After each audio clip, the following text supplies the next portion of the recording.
Welcome back, ladies and gentlemen, to the CyberPowerPC Spring Overwatch Invitational. I'm here joined by Hex. And Hex, we're going to be getting into Rise versus FaZe here in just a moment. Two teams, both with a lot to prove. But before we get into that, I do believe we have some free stuff to give away.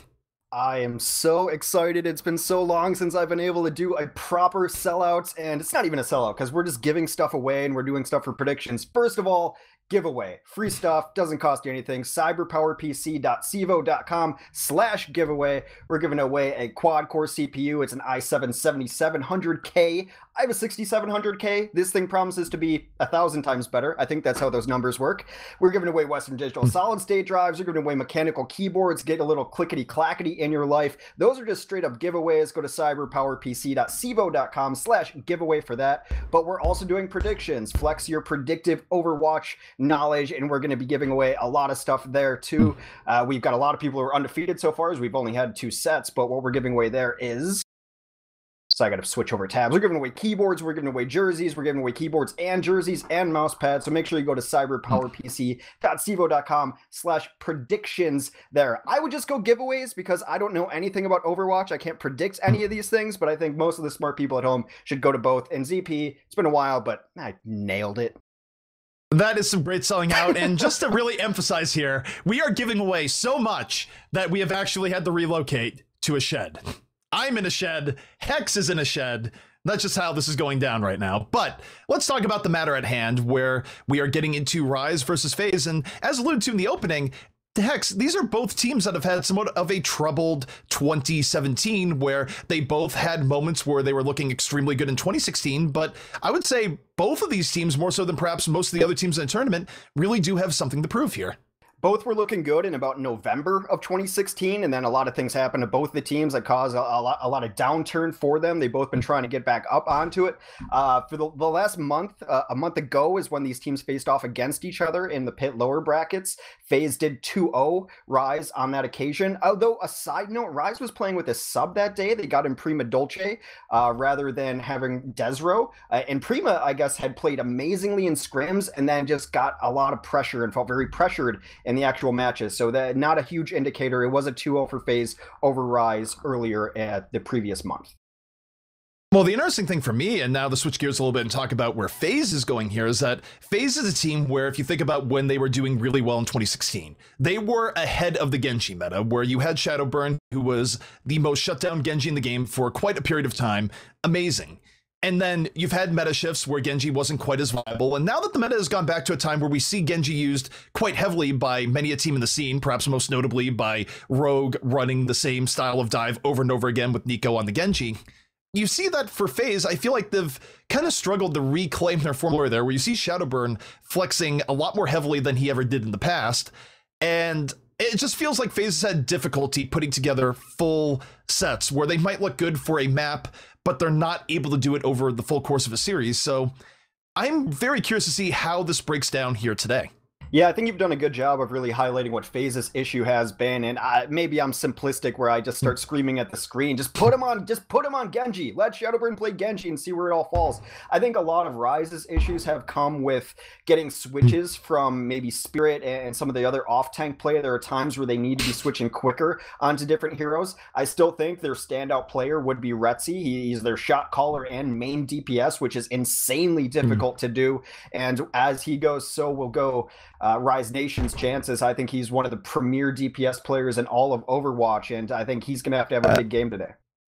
Well, for Retzi has definitely been one of the rocks of the Rise team, where when Rise was initially coming out, it was sort of the Retzi and Spirit show, right? Where both were equally contributing. But I feel like you look at Rise's recent offerings, you can very much make the case that Retzi has come out more of the two, where Spirit has been a little bit trying to find his groove, has been somewhat back and forth, but Retzi is the one person on Rise that you can count on to have consistent performance. And just as a side note, guys, I do want to press F to pay respects, where one of these sheds was taken from Sideshow and it's raining where he is right now, so he's out in the cold. Pay respects to Sideshow.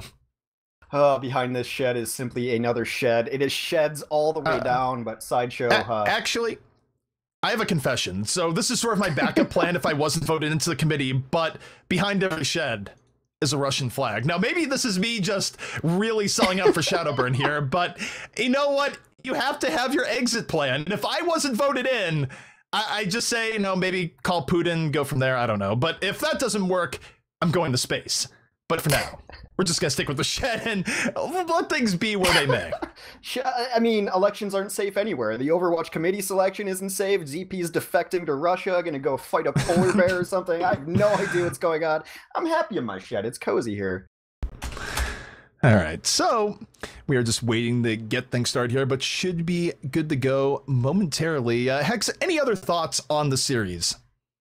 I mean, I think overall, it's a lot of it is going to depend, for Rise Nation in particular, maybe you can give us some insight on FaZe Clan. If it's not going to be Shadowburn, who's it have to be for FaZe Clan? But I think a lot of it's going to depend on Midnight and Spirit. Midnight has shown good games on Zarya, but Midnight's also shown games where he just does not hit Gravitons or throws Gravitons away on Zarya. Spirit and Desro have to do some tank play and off-tank play. We'll see if Spirit can make the switches as quickly as he needs to. I think you know exactly what you're going to get out of Retzi and FaZe. I think they've been the most consistent players on this Rise Nation team for a very long time. Locke can have up and down games. He has moments on Ana where he looks very good, and moments on Zen where he looks good, but then moments where he struggles on both. So he's an inconsistent support, which is a little bit troubling. What do you think about FaZe, though?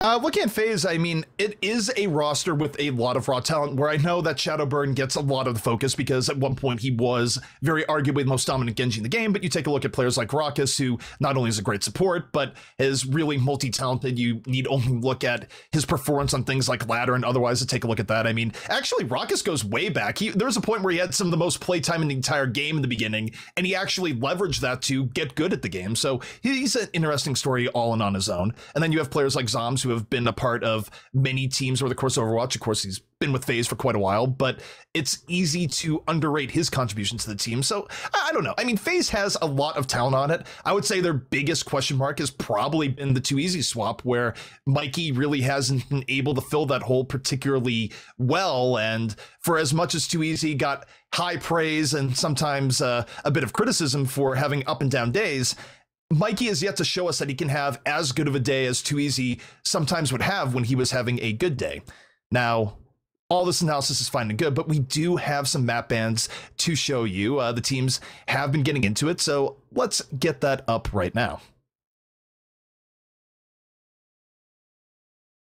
Okay, so taking a look at the map bans here, Hex, what are you seeing on your end right now for what the teams are going with? Well, I brought up the most recent match between these two teams, which was about a month ago now, where Rise Nation got beat on Route 66, and they didn't even take first point. So obviously Rise Nation did ban out Route 66. An interesting ban to me was that FaZe Clan did ban out King's Row, which was the second map that they beat Rise Nation on. So I found that an interesting ban. Rise Nation banning out Route 66, when you get completely shut out of a map like that, it makes a ton of sense. We're not going to go to Numbani. FaZe banning out Hollywood I found a little bit interesting as well, but the two bans made a lot of sense, especially banning out Route 66, but FaZe banning out King's Row, I mean, it was a closer map between the other two teams, so maybe they're just not as comfortable on it. It's very possible. It's one of those things, too, where you haven't seen these teams quite as often recently because they haven't been getting as deep in the tournaments. Map preferences can change over time, where even when you think a team has a map that they love above all else, they can still change it. There's probably no better example of that than Immortals when you look at them back in Carbon, where pre-Carbon they loved Dorado, and then over the course of it they said, actually, we love Watchpoint Gibraltar instead. So teams can switch up even maps that are historically judged to be their better maps. I think it's going to be a very Reinhardt-centric game, maybe, because both these teams played a lot of tanks, and why I say that is because the last time I remember FaZe really just taking it to teams was off the back of the two players they got from Oh No way back in the day, Raucus and Factor Fiction. There was a couple sets that FaZe played where Factor Fiction, to me, was the best tank on the planet. I saw him absolutely dominate games just on Reinhardt, swinging hammers, hitting 4 or 5-man Earthshatters all the time, so if he can find a way to take over a game on Reinhardt, which is a little less frequent nowadays, I think they could go off the back of that. So it's not necessarily going to be the Shadowburn carry or even the Mikey carry. I think they can do a lot with just their Reinhardt play. All right, so we are going to be getting into the game here. Oasis will be the first map that we are on here in the series. FaZe versus Rise Nation, best of 5 heading your way. And Hex, we're going to be starting on the University. University, home of good old book learning and things like that. It is an interesting stage because you think of Oasis and you think a lot of Pharah Mercy combinations because a lot of the stages on Oasis really have a great amount of verticality. This is a stage that sometimes teams will not run it. You can run a Roadhog to completely deny a Pharah Mercy combination just because the ranges on this map are a little bit different, but it looks like both teams are queued up in a Pharah so far, which would be an interesting battle. Spirit can flex onto a lot of different things, but since his days back on Reaper, he hasn't really found out his home hero yet again. No, not at all, and you do think of Spirit in his days on Reaper, although you take a look at it here. Nope, he was teasing us for a moment, okay. Almost thinking that he might be in the Reaper. No, he's going to go to Genji. This is pretty standard coming out from Rise in regards to what you can expect from the meta here, and for me, I'm just curious to see this Retzi versus Mikey battle here, where we see Mikey, in his time on FaZe, he has been trending more towards playing Pharah, and now we'll see if he's able to make his breakout here in a sort of must-win situation for FaZe. Yeah, both teams kind of just posturing right now. That's a big jump in from Factor Fiction right early on. So far it is bloodless, but Zombs puts an end to that as Spirit goes down immediately from a headshot clip.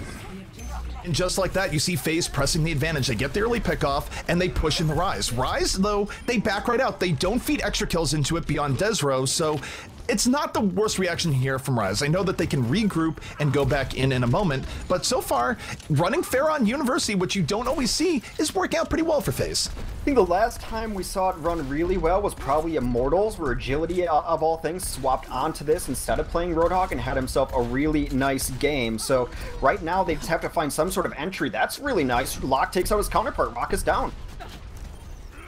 And now Rise turning it right back around with the first two opening kills. Retzi moving in, and he's going to fall into a pit, but not before being forsaken to that rifle butt. And this is going all in way of Rise on this fight. Mikey, a little bit late to the party, just rolling in for anything, and he's going to get nothing as Rise will retake this point. But 39% opening for FaZe, not the worst way to start out. Now able to flip it back, very nice for them. We are now entering the ultimate phase of the game. Raucus will be the one to watch as he's going to have Resurrection up. I'm going to see if they're going to try to get more of a tempo res. That'll be if one person goes down, if they want to res them immediately, or wait and try to do a more sacrificial, bring up 3 or 4 kind of Resurrection. Factor Fiction, the first one in through the gate, him and Desert kind of facing off, still rather bloodless again on this point. A pulse bomb went down, hit nothing.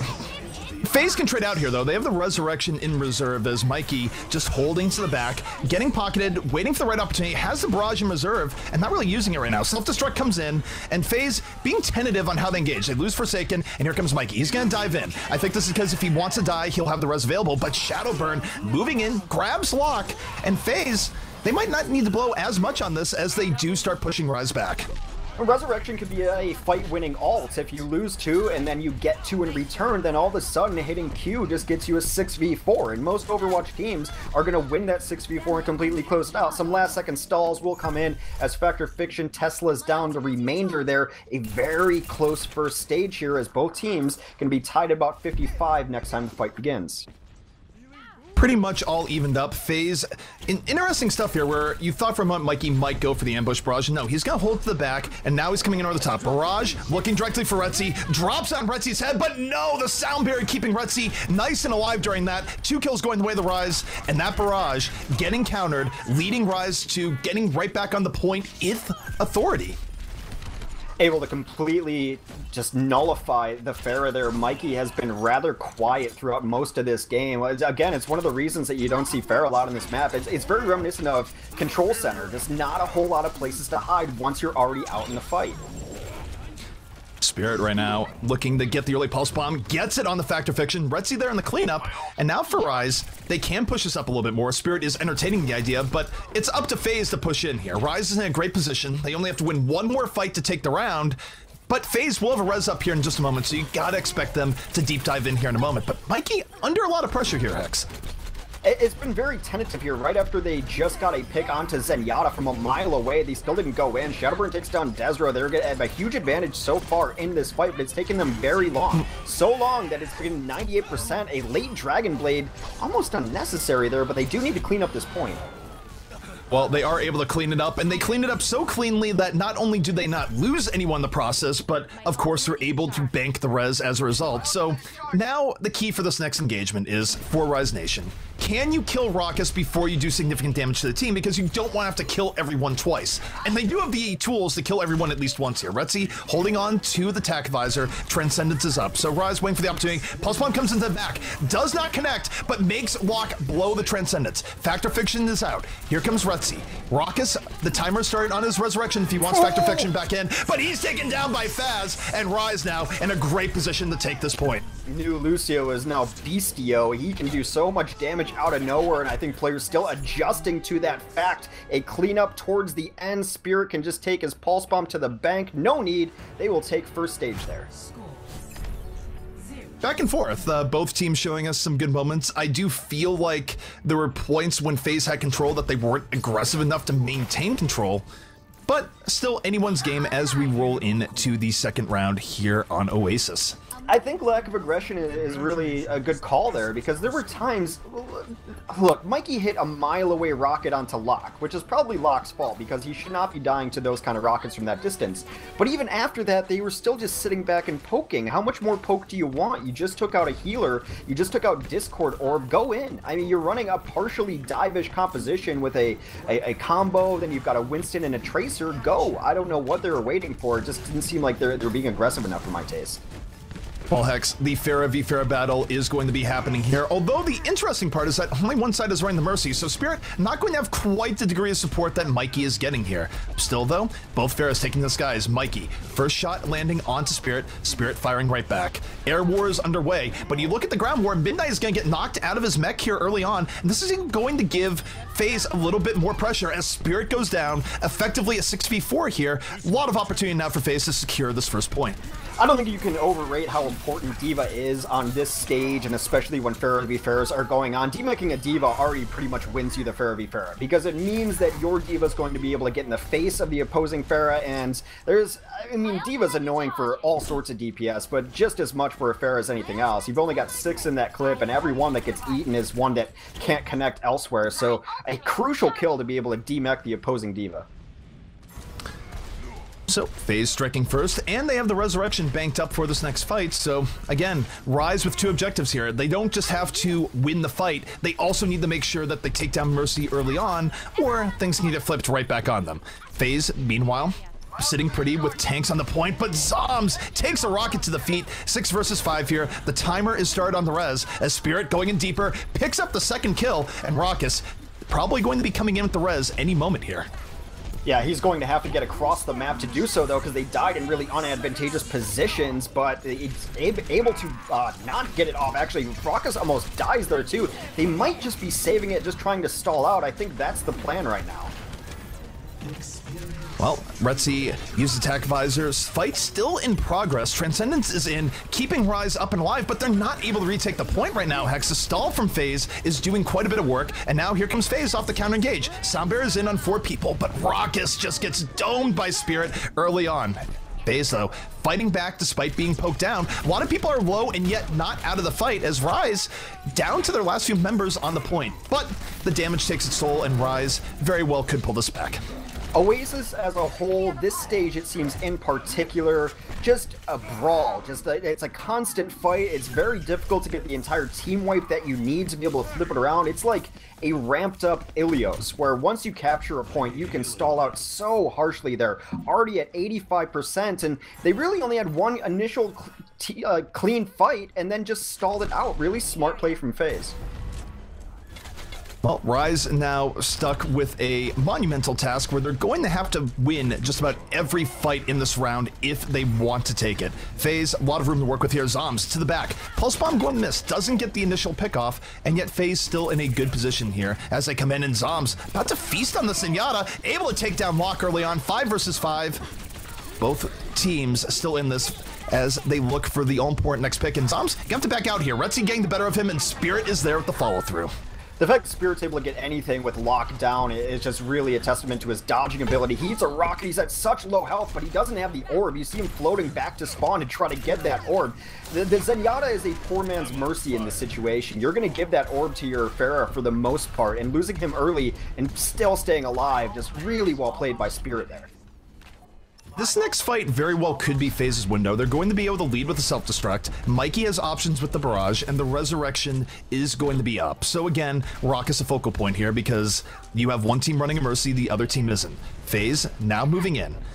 Now the key is, can they protect Raucus while diving in as Mikey coming in over the top, very far away from his intended barrage targets right now, but landing rockets from afar. But Spirit in on the flank, putting Mikey in pressure. The fight now going in as Rise pops a Transcendence and counter engages. FaZe goes down early on, but Raucus goes down as well. There will be no res in this fight. No, that is absolutely brutal for them. They were going to need that rest to get a clean fight as Retzi puts down on his tactical visor. Pylyshyn goes down, only a few remaining on the point, trying to keep it up. And this is a brawl. Shadowburn showing that even Winston is viable as DPS as he is able to clean up the remainder of that fight. However, enough time remains that we will see another contestation. So, Rise now, they have to throw themselves in the point. They can't look for great positioning here. They just need to get it started, lest the chat serenade them with C9s. Soundbearer going to come in here from FaZe. This is going to allow them to counter-engage early on. Mikey looking for Spirit. Lands one rocket, not able to find another. Under pressure, has to back out. 2 quick kills here for Rise, as they might bring this back. They force out the res from Raucus. Still anyone's fight here. Retzi versus Zombs in the back. Tracer on Soldier. Retzi able to back away, and he's going to take the jump pad up. Still in this fight at 26 health, moving back around as Rise is fighting for their lives here on Oasis. They forced the early runs, which was so good. Desra went down to 99%, but now he's going to be back in the fight with this Primal Rage. Actually uses it as a mobility option to get back in. Self-destruct comes out, zones out just a little bit. Retzi will go down. That is their main source of damage. Mikey completely denied his barrage with the Matrix. Their good play. Hard to call this one, but it just seems like Zombs comes back and gets Midnight. So back and forth. This is extremely back and forth right now. Raucus just waiting for his team to get back in there and takes down Spirit, the Helix rocket. So Raucus coming back in. Raucus versus Retzi now in progress. Both ducking and jiving at their health stations. But FaZe, a bit more positioning here on Rise. Rise backing up, stalling out just enough as their respawns come in, but here comes Locke. Transcendence is going to be up. He needs to get a little bit closer to the fight to drop it, but they lose Desra and Faz before he arrives. Things getting more and more grim here for Rise. Here comes Attack Visor coming out. The Transcendence is here, and Retzi still gets bursted down as FaZe is able to secure the point and take the round. Shadowburn had a beautiful leap there, came over the pillar, curved it around. It was a trick shot around the edge. He was able to land on Faz and his counterpart, get the land damage and cleave through. So, nice jump there. So FaZe able to even things back up 1-1, but again, both these rounds coming down to the wire effectively in what we're seeing from both of these teams. So really could be any team's game as we move into the Gardens. Now, the one thing I will note is that if there was a difference is that Round 1 did not feature a Pharah being played by Rise. Round 2 did, and it looks like Round 3 will be as well, and they're not running the Pharah Mercy combo Hex, so how much of that is potentially giving FaZe an advantage, if any? Well, I mean, the advantage should be there for FaZe running the Pharah Mercy combination, just getting the resurrections off, but there's been so much ground war action going on, because I think Retzi is actually having the better part of it on the ground, that it's been mitigated a lot of the time. Retzi takes a lot of damage early, but finds Shadowburn. That means that they're going to be down tanks. That's 2 quick kills from Rise Nation. Rise striking first, striking hard. 4 unanswered kills to open this up here. Mikey will take down Locke, but it is too little too late, and they're going to get first cap here on the Garden. So perhaps the merciless fair strategy going to work out a little bit better here. We'll have to see. In this kind of composition where you know they're not running the Mercy, I think they're smart to try to dive Locke. Now, of course, any Zenyatta is always going to get dove, but it really does end up crippling the Pharah and where she's able to go. As soon as you see Locke go down, you will see Spirit try to back up and find a defensive position, and that's not where you want to be as Pharah necessarily.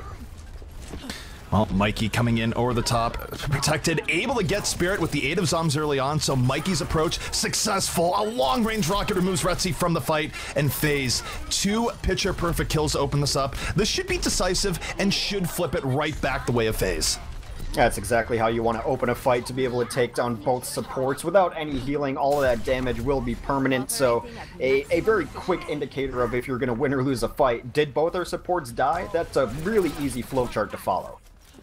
Or a McCree. If you have a McCree and that happens to die first, that is, by the stats, the worst hero you can have die first. Don't blame me, blame Winston's Lab. But Zombs moving in, drops the Pulse Bomb, does not connect early on. As FaZe still looking to hold back Rise here. Rise looking for the right way of engaging. Desero Primal Rage up. He's going to be the distraction early on. And here comes Spirit falling right up. But no, Spirit eats a rocket from Mikey right away. Mikey firing right back. Barrage queued up and at the ready. Gonna have to run from the self-destruct. But FaZe with the early picks here to put this fight on the right foot for them. Yeah, Rise had given up that fight about halfway through as soon as they lost their quasi combo, I'll say, in Zenyatta and the Pharah. So once that was over, you saw Retzi take his hands off the keyboard, and they just want to reset after that. So Pharah v Pharah once more in play, but FaZe, after a rough start here, has certainly reestablished and then some. Rise with about 2 more opportunities to flip this right back. And you gotta think a lot of this is gonna come down to how Retzi sets up here for the Tech Visor, because you look at the side of FaZe, they're really rather stacked for this next fight. Rez is up, Soundbear is up, and Mikey falls early on though, so Raucus is going to be the question here. How quickly will he res? And he does the one-person res. Retzi doesn't find a chance to use Tech Visor, runs for his life, and the tank play of FaZe catches him off guard. Well, you tempo res that because Barrage is ready, and Mikey clearly felt he was in position to be able to get some value out of it, and Locke was the primary target. It's let's smite this one person in particular, and they've been smart to go after him. They're now nearing themselves towards the last fight to take a stage advantage on this map. Of course, they had to burn nearly everything there. There will be an entry point here for Rise Nation. They've got a lot to work with, and you never want to die with ults in this situation. Certainly not. Ascendance in the Tech Visor is something that can create a lot of room because it's pretty difficult to take down a soldier who's in the middle of a trance. That's probably what we're going to see. The Transcends comes out, and Zombs just eats the rocket to start things out here. Retzi doesn't need to use the Tech Visor right away here, X. He's trying to save it as long as possible. 3-1 in kills for Rise, and they might get away with saving these ults, and that's going to be a big deal for winning the fight that comes after. Yeah, they absolutely needed to have some sort of conservation there. Now, Spirit was forced into conservation as he died, but that means they will have Barrage for next fight. They're still ahead on economy. However, the economy might flip itself back around. Raucus is nearing that resurrection. Now, generally what you want in this resurrection situation is to kill 2, even if 2 die, and then just flip the switch. Turn it into your favor by the one ultimate, if you can do so. They're nearing their own ultimates here, so a lot of this is just going to be about execution. Well, a key here is that if Factor Fix is able to take down anyone with the upcoming self-destruct, it's going to be very good here for FaZe, especially with the res in their back pocket. Spirit goes down immediately. Already a good start. You see the rest of FaZe transitioning here into that point. Self-destruct comes out late, looking for Retzi. Doesn't get what he's looking for, but Retzi falls to Forsaken. And note, Raucus still hanging here in the back. Can res all the fallen from FaZe in a moment. And he's just going to use it on those 2 people. And FaZe now in a great position to retake this point and take the round. Well, Spirit is going to barrage right into the defense matrix because why not? It will flip it back over. I just feel like Spirit not getting the value he needs out of this fair. And of course he doesn't have a Mercy, so he's kind of sledding uphill here, but he held on to that barrage for 2 minutes, and that's not great. And I think FaZe is going to take the lead here. FaZe definitely looking good, and you see FaZe blow the Sound Bear just a bit ago to secure it out. Late Sound Bear from FaZe just trying to stay alive and buy a little bit more stall, and it does. It works out enough, but unfortunately, every kill going the way of FaZe from the perspective of Rise. Well, Rise will take a 2-1 here on Oasis, and now the RNG gods will decide which stage we return to next. I always hope for the trampoline stage. I know it's not what they're called, but they should be. I mean, can we just get a reskin that makes them gigantic trampolines? Just because I want to relive that childhood glory where I somehow didn't kill myself on a trampoline. I'm very uncoordinated. Those things were probably dangerous for me. You have the coordination of a newborn baby giraffe, and that's almost insulting to the giraffe. I mean, the giraffe is at least managing 4 legs there, Hex. I don't know what my excuse is. Well, we are can barely handle map. 2. On the map with the Trambopolines, as Homer Simpson would call it, and this was a map that I believe was FaZe's take, as they were able to run the combination, and Shadowburn was on Winston, and he will reprise that role.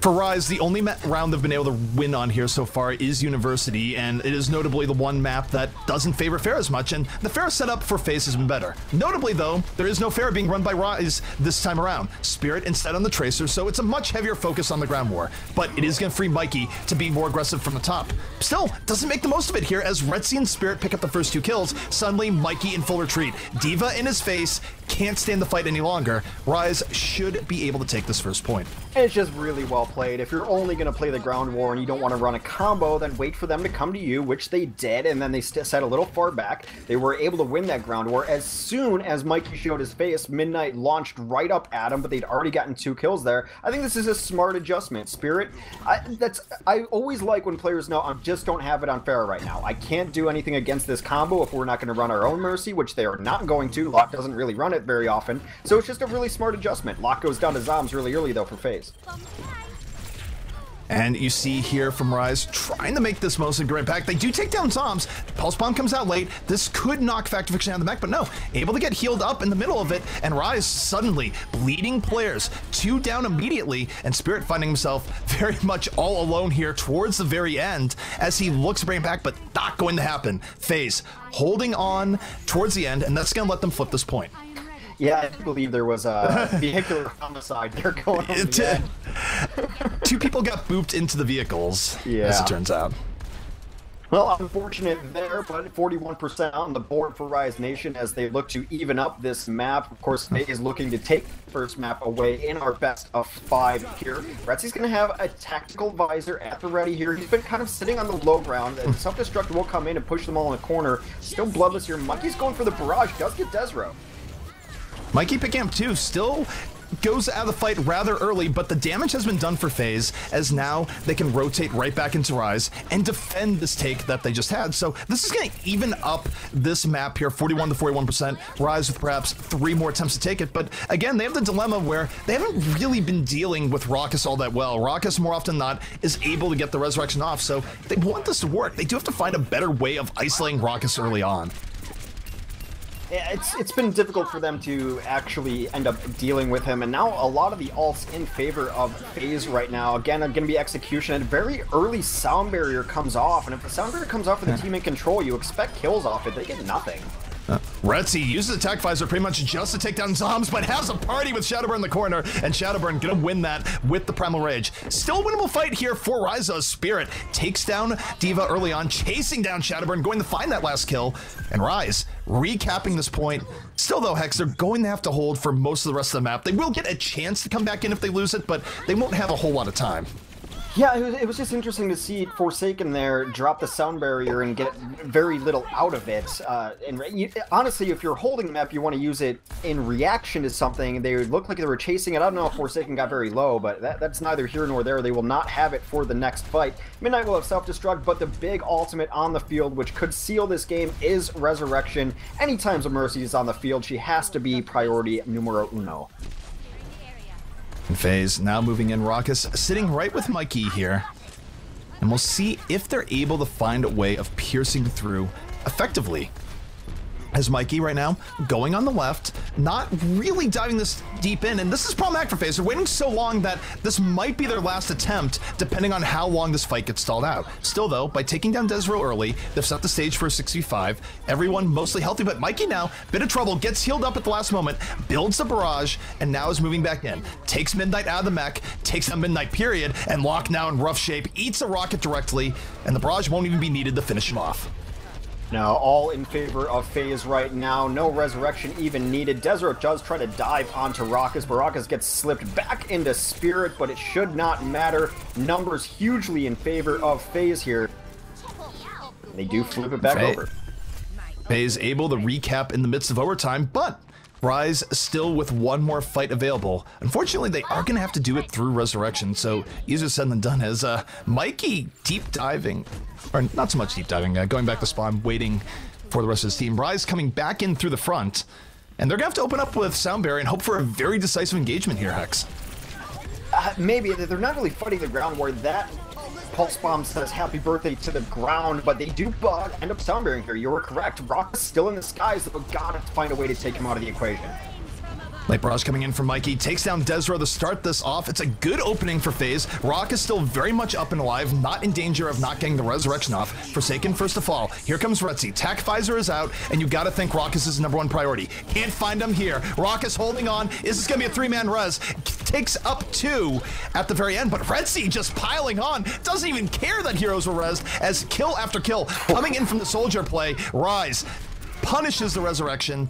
They're going to retake this point and could be forcing a round number 5. Really one-sided there, and they will force a round number 5. I think we might be in for a 5-game set here, ZP. These have been so close. Well, we knew going in that both these teams had variability to them to begin with, but both these teams, when they play well, were somewhat close to each other. I would give a slight edge to FaZe when they were clutching on Shadowburn's Genji, but that clearly hasn't been the case here today. We've been seeing Shadowburn on the flex role more often than not. So it's a slightly different FaZe than we were used to way back when. Certainly, we've seen a few different looks come out here from Rise, and I will say, Rise got a little bit of bad RNG here, where they looked very good on the University stage, but they don't get to go to University again. They're gonna have to do this in Gardens. Well, just kind of show you how close these teams are, because I'd give the slight edge to Rise when they were clutching on Retzi. Like, you can make a case for either side. You and I generally agree on a lot of things, but that's just how close these teams end up being. Well, both teams going to take this fight outside, not even going to the point early on. Retzi looking to this guy's to deal with Mikey early on, being very aware of that. And neither team really engaging super hard right now, hoping that the other team comes to them. So, bit of a standoff here to start things out. Kind of odd that this is where the first fight is occurring. Desro goes a little bit too deep, so Zoms ends up taking out a Scientist. Zoms not done, Faz now out, and Zoms might have won this fight all by his lonesome, able to take down 2 very quickly. Retzi tries to pull it back and grab Forsaken, but his team is dead all around him. There's only so much a lone 76 can do in this case, so Rise going to regroup here. FaZe with the first cap of the point.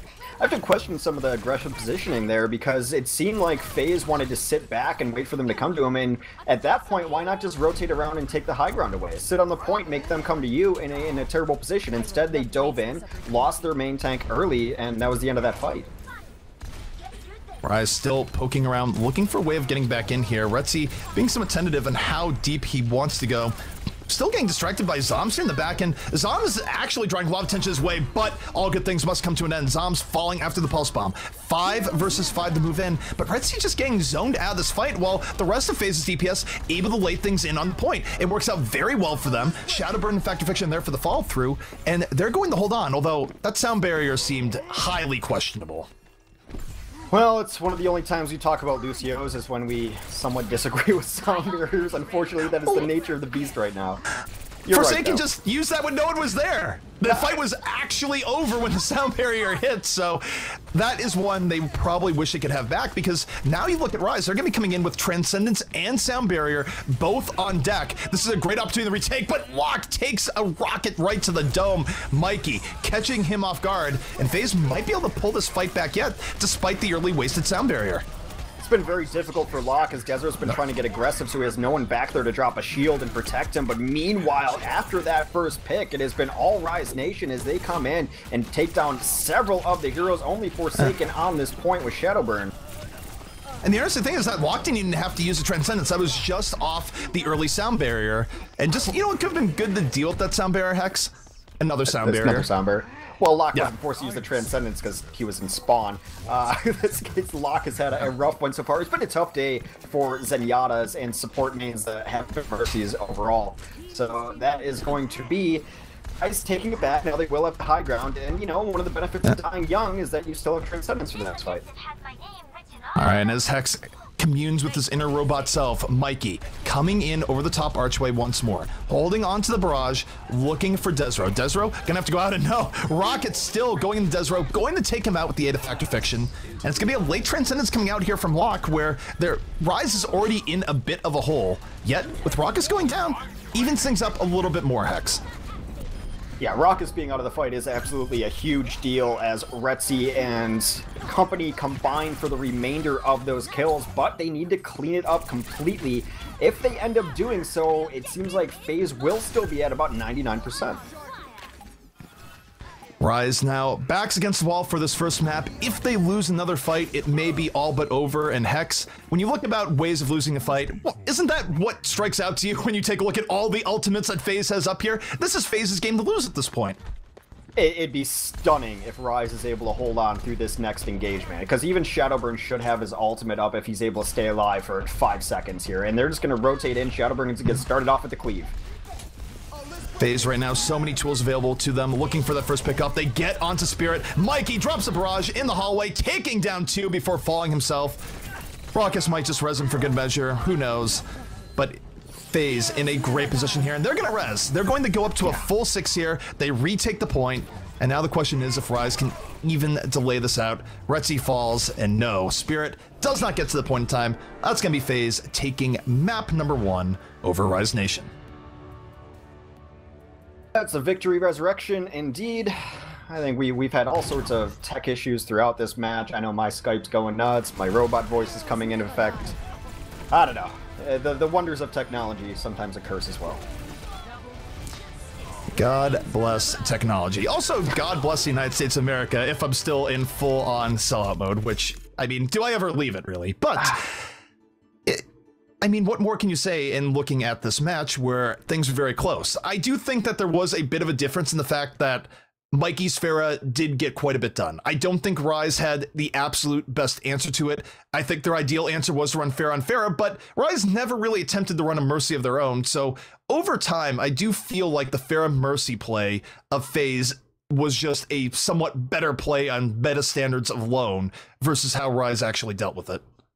Yeah, it's difficult to really find the absolute correct answer to a Pharah Mercy. Retzi has an extremely top-tier McCree, in my opinion, but McCree is just so difficult to run to get the right engagement you need, to get the right angle you need, and actually Pharah Mercy combos have done so well to play around it, so a McCree alone is not an answer to it. He's mostly, you need a Zenyatta and a McCree. You need to commit 2 to 3 resources to dealing with a combo if your combo is unable to keep up with them. All right, so next map looking like it is going to be Eichenwald to switch things up here. Can we expect much of a change from either of these teams going to Eichenwald, where, yes, we're moving into a hybrid map as opposed to a control map, but given that we've seen Mikey just very much trend towards running Pharah, rain, sleet, or shine, I don't really feel like Eichenwald is going to be changing his mind too much on that. We might see more of a switch up from Rise, where you can get away with a lot more Genji play here, but if you really feel committed to Pharah, Eichenwald's a great map to stick to that plan. I think the big question for me is what Rise does on defense. Having just spoken about McCree, I do feel that McCree is a good answer, especially on this map, especially on second point. If you can just kind of hold the low ground a little bit, it could be really interesting. But I want to see if they have an answer for. I mean, what is that they're definitely going to run? These teams are going to run a Pharah Mercy combination until you prove you can deal with it, and so far that's been the bane of a lot of these North American teams. Pharah Mercy is interesting because we see that teams that clutch almost entirely in Pharah Mercy do have a lot of trouble actually winning full-on tournaments, where they might get somewhat deep in, but eventually they run into a more complete team that has the answers for it. But you're right, there are a lot of teams that do struggle at dealing with it as effectively as, say, a team like Rogue might when they're playing incredibly well.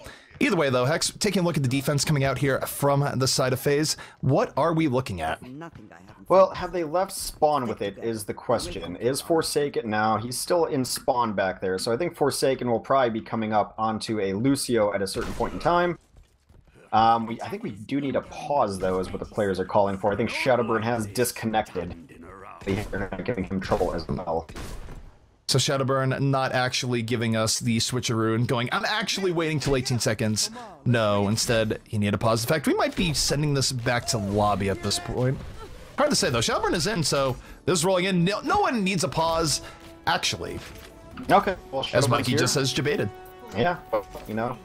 Sometimes we debate chat, sometimes we get debated by player chat. It is all part of the tournament experience.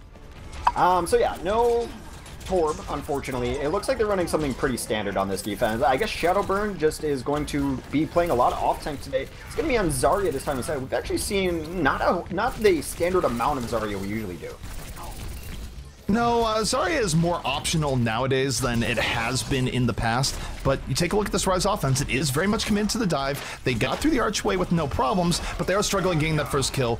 Poke back and forth going on, but Factor Fiction does fall as Locke fending things off here in the back. Zom's lucky to leave with his life towards the very end in a 65 situation as Rise now going even deeper. FaZe needs to pick off a kill soon, or this fight will very much go in the way of Rise as Retzi picks down 2 with that final pulse bomb.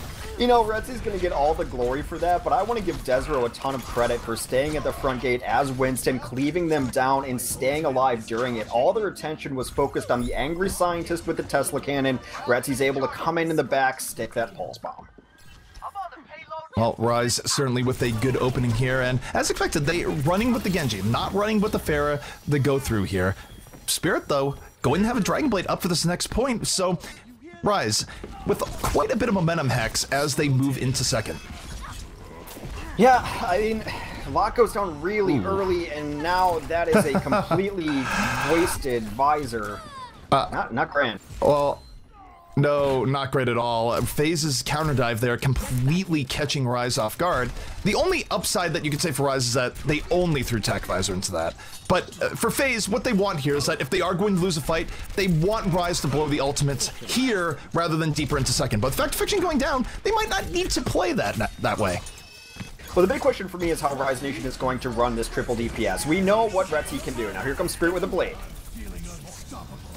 FaZe counter pushing in, Nano Visor onto Mikey as he goes to the backline, but the Dragon Blade of Spirit doing far more, ends up taking him down in the end, 3-1 in favor of Rise, so the ultimate showdown has occurred, and Rise standing on top. This is going to let them get the payload through most of second.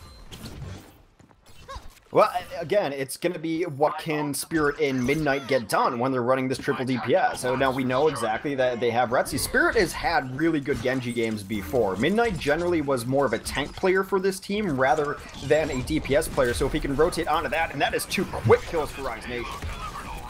Retzi piling on. He's had a gem of a Tracer game here so far. Very good pulse bombs to break the back of the defense before fights really get started. Now it's a 64 opportunity for Rise as they move towards the second point. And what we're seeing here for FaZe is that FaZe isn't even taking the fight. They want to buy as much time as possible for respawns to get in, and here they go. The Winston is going to leap on to the payload to at least stall it out. Both Retzi taking down Toms early on. It's already a 65. The Transcendence is out, but no! Locke gets booped off by Factor Fiction. Shadowburn, Dragon Blade out.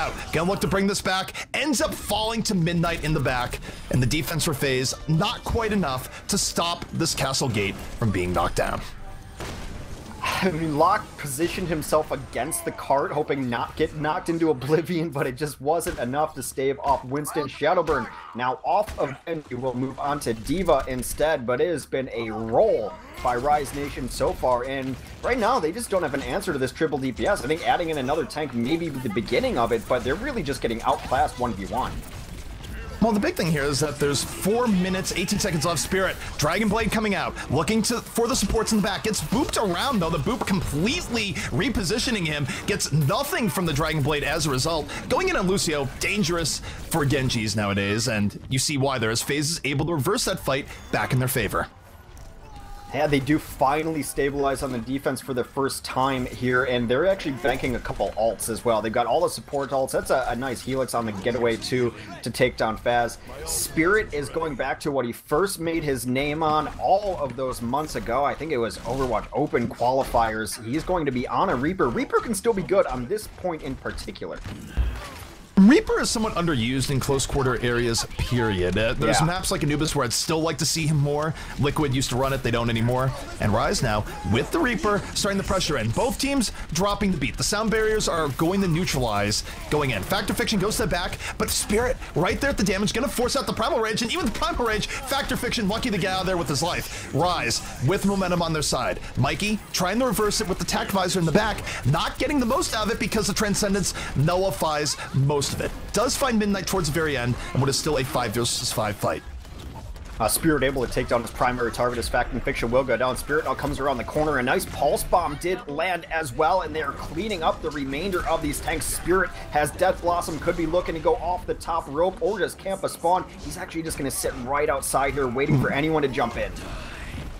And he brushes down Mikey successfully. He's out of the fight with that Tracer on Soldier Violence. Rise, sensing blood in the water here. FaZe struggling to get back in. Forsaken falls to Spirit, and now with the 6v4, it is looking better and better here for Rise. And this is where Reaper can clean up. His Spirit just goes off, has two, looking for the third, just treats Mikey to the people's elbow at the very end as Rise finishes out with 2 minutes and 27 seconds. Very dominant performance there by Rise. Just finishing the map is great. It's so nice to see Spirit. We mentioned before the map even started, that's where he first made his name to me. I remember in qualifiers, before Rise Nation was even a really well-known commodity, his King's Row Reaper was amazing. It's where I will always remember him on. So to find those areas where Reaper can still be good, and they do exist, despite what some forums will tell you, there are still areas in the game where Reaper can be very good. We just saw Spirit right there, and it was good to see. Although I think Death Blossom is starting to fall into the category of perhaps Riptire, where it might be better just to not use it sometimes. He didn't get anything with it.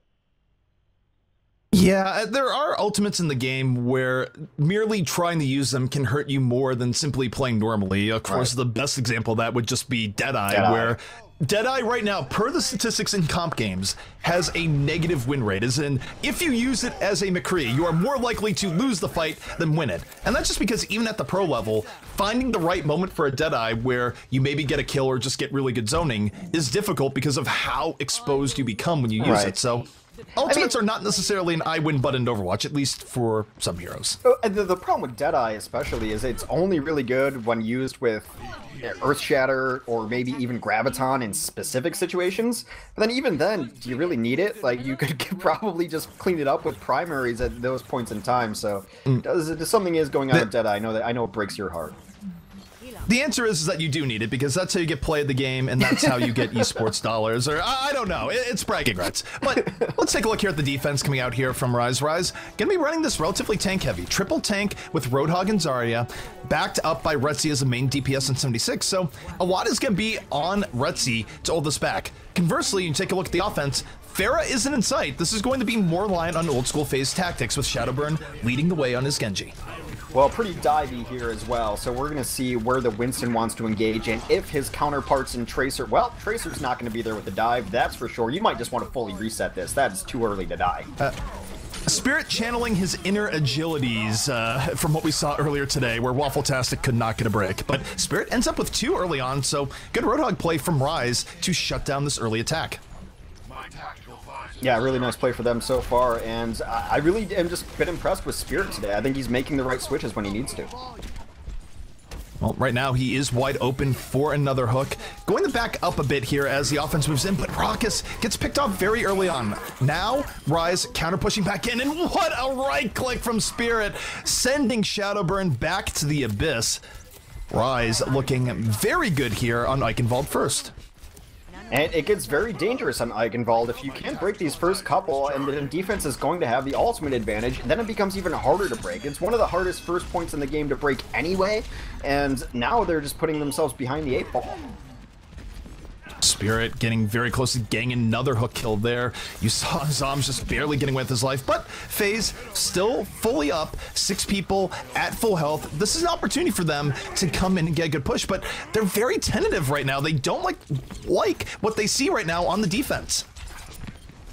Yeah, nor should they. And here comes the boost. It's on to Retzi. He's not getting a tactical visor just yet. Doesn't need to. There's actually the tac visor will come out late. They are able to get a couple. Zoms trying to equalize this. The only one alive was able to grab a couple kills. Still dancing around the point, but it is 1v4 right now. Zoms taken out indiscriminately by Midnight.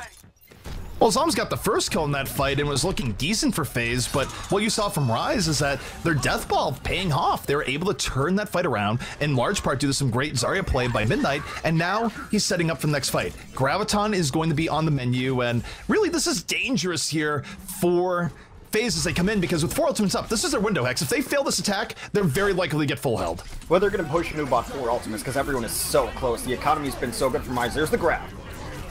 The Graviton comes in. Forsaken is there with the Transcendence in response. Shadowburn in the back of the Dragon Blade, but no, he got Earth Shattered. He's getting hammered. He is still somehow alive. Deflects right out of it. Zoms there on the cleanup. So FaZe, it was looking a little bit dicey for a moment, but off of the play from Zombs and Shadowburn, FaZe is going to take this first point and get the payload moving. It does say something about having your ults exactly when you want them rather than getting them after the engagement happens, because you have 3 people on the side of Rise Nation who are at 92%, but they're just popping them the moment they get them, not ideal situations, and that's why FaZe was able to get the better half of that fight. Some wholesale changes coming on the side of Rise as they will move a lot of heroes onto different heroes. A different Tracer now in the battle, and as will a Reinhardt dude. Well, Rise right now, absolutely no chill in their defense, getting right in the FaZe's face, much as FaZe got into their face at this point, and they pick off 2 early kills. They catch FaZe a bit off guard. Shadowburn, a Winston in his face, going to seal his doom, and Rise just piling on right now, and not only building ult in the process, but delaying FaZe by quite a bit. It's a terrible choke, and it's why you see a lot of defenses hold this far up, and why Selfless holds even further up than this. It's so hard to crack through here. Use the defender's advantage. Let's not attribute reason to Selfless. They just like spawn doors. They're attracted to it by nature. Also, they like crouching on their opponent's corpses. Selfless has a lot of things that Selfless does. However, look at Rise here. They're well positioned for the next fight. Now they have an ult advantage. Retzi holding on to the attack visor, and I think he's going to blow this right after the Transcendence. He's backing up. Transcendence fading, and here comes the nano visor as Retzi moves in for the cleanup. Has 1 so far, makes it 2, now 3. Rise, the cleanup is there. Transcendence wasn't just fading, Transcendence got charged and died right before the charge finished, and Zenyatta turned into a pile of rubble against that wall, and now they're going to take this opportunity to hold even closer up front here. They're going to make them use ults to break out. They're going to make them use Sound Barrier to break out, I think. This is about as deep as a defense as you get if your name isn't Selfless. And now we might have to go back to the old school heroics where Shadowburn has a Dragon Blade up. Not much to deal with it on the defense, although that window is closing. FaZe is about to have a sound barrier, so if Shadowburn goes in now, the odds of him getting countered by the sound barrier are actually pretty high, so his window is closed. He had an opportunity, now he doesn't. Both teams gonna drop the beat. Shadowburn doesn't get hit by that sound barrier. He's being very tentative on when to go in with this Dragon Blade, as Rise is counter-engaging with a beautiful Earth Shatter. Really nice play there. Shadowburn never found a chance to get the blade out, and some nice tank play on the side of Rise Nation with an Earth Shatter and a Primal Rage will clean up the remainder of that card. Factor Fiction out in no man's land, gonna leap back to safety. FaZe made that easy for Rise there when Shadowburn isn't even in position to get hit by the sound barrier and he has Dragon Blade. What are you doing on that attack? You have screwed up something very fundamental, which is give the Genji sound barrier, let him slice things up. Now we're down to the final minute and FaZe is just about out of mulligan. Shadowburn to the back. Dragon Blade connects this time. Grabs Faz, looking for more. Makes it 2 before Retzi shuts him down. But the damage has been done, and FaZe, though bloodied, is keeping the payload moving. Yeah, they ended up using the boost onto Retzi there too, so I think they'd like to have that back in a better situation. You'd already lost several heroes trying to pull it back with Retzi. Not the worst of ideas, but just simply unable to do so there. Still very low on the clock. There will be another fight. One more fight here for a second as Retzi treats Zombs to the Helix Rocket Sandwich early on, and Rise now piling on. 4 members of FaZe left. Shadowburn nowhere close to a Dragon Blade, yet one of the only people remaining as there's 10 seconds left. Going in for Retzi, Shadowburn versus the world, immediately having to back out. This is not a winnable fight for him. Mikey, one of the last ones up here, and what choice do you have? You have to pop the Transcendence and go in on the payload to delay, but it's certainly not looking good here from FaZe as Retzi comes in with the tack visor flank. This should seal it off. Yeah, the Earth Shatter knocks down any hope remaining. Factor Fiction is going to knock Midnight off, but Midnight pops his own rage. A lot of everyone getting raged here. Factor Fiction was hoping for the Hail Mary knockoff on the bridge. There are environmental kills to be had, but not this time. Midnight holds strong with a Primal Rage of his own, and we see Rise Nation striking right back to take Eichenwald. Well, series now tied up 1-1. We are now in a de facto best of 3 here. The next map will be the choice of FaZe. Let me look up what exactly that's going to be.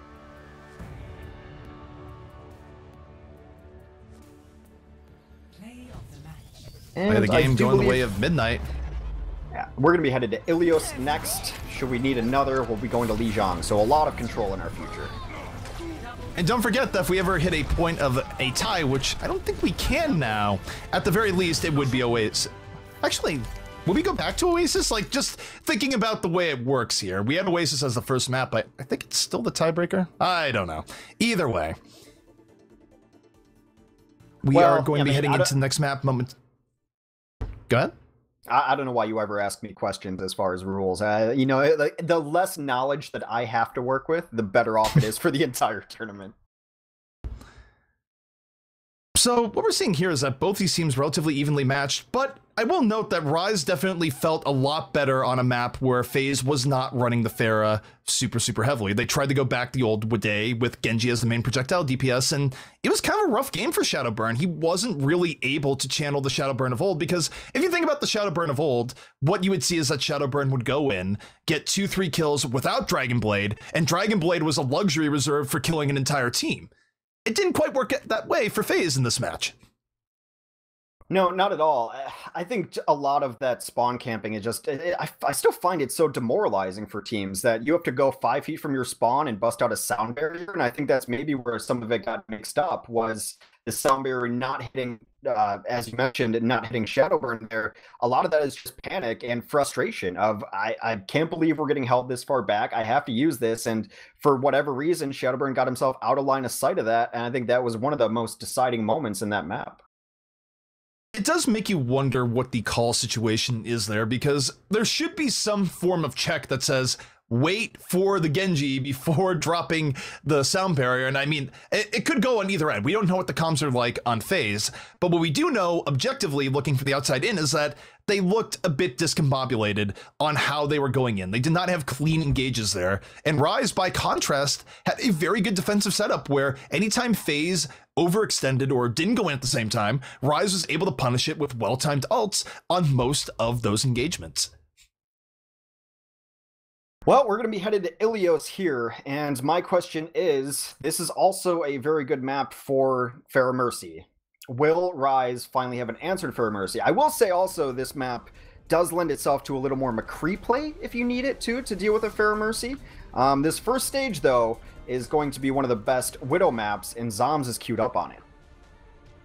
Well, it's one of those things where it's easy to underrate for FaZe, but Zoms does play an excellent Widow. Certainly, if you've ever watched him stream or what he does, it's actually a comfort pick for him in these situations, and there is a lot of room to make a Widow work on a stage like Ruins. So I'm curious to see if Zoms sticks on this, but there's not a whole lot of reason to think that he wouldn't at least give it a shot, given his pedigree on the hero.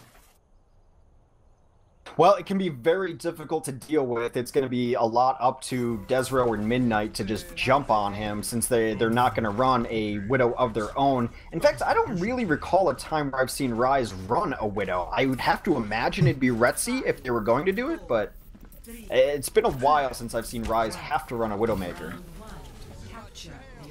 Well, either way, I'm just excited to see Widow, period, because I think we have been seeing a lot more of her in comp. Certainly take a look at recent Apex results, but more Widow is good in my books because it has been a while. And Mikey, finding Spirit early on there, Tracer on Tracer violence, and this is going to let FaZe go far more aggressive here early on, and Rise already, they back out, Hex. They don't want any part of this fight. Yeah, nor should they. They're already down one, and going in right now would just be a death sentence. If they send both tanks in to try to deal with Widow, which you almost have to do, then everyone else is just going to get rolled on. And once they see the Widow, they put Retzi onto the Widow. He would be their Widow counter. He's the best hit scan player on their team, so we've got a French woman duel.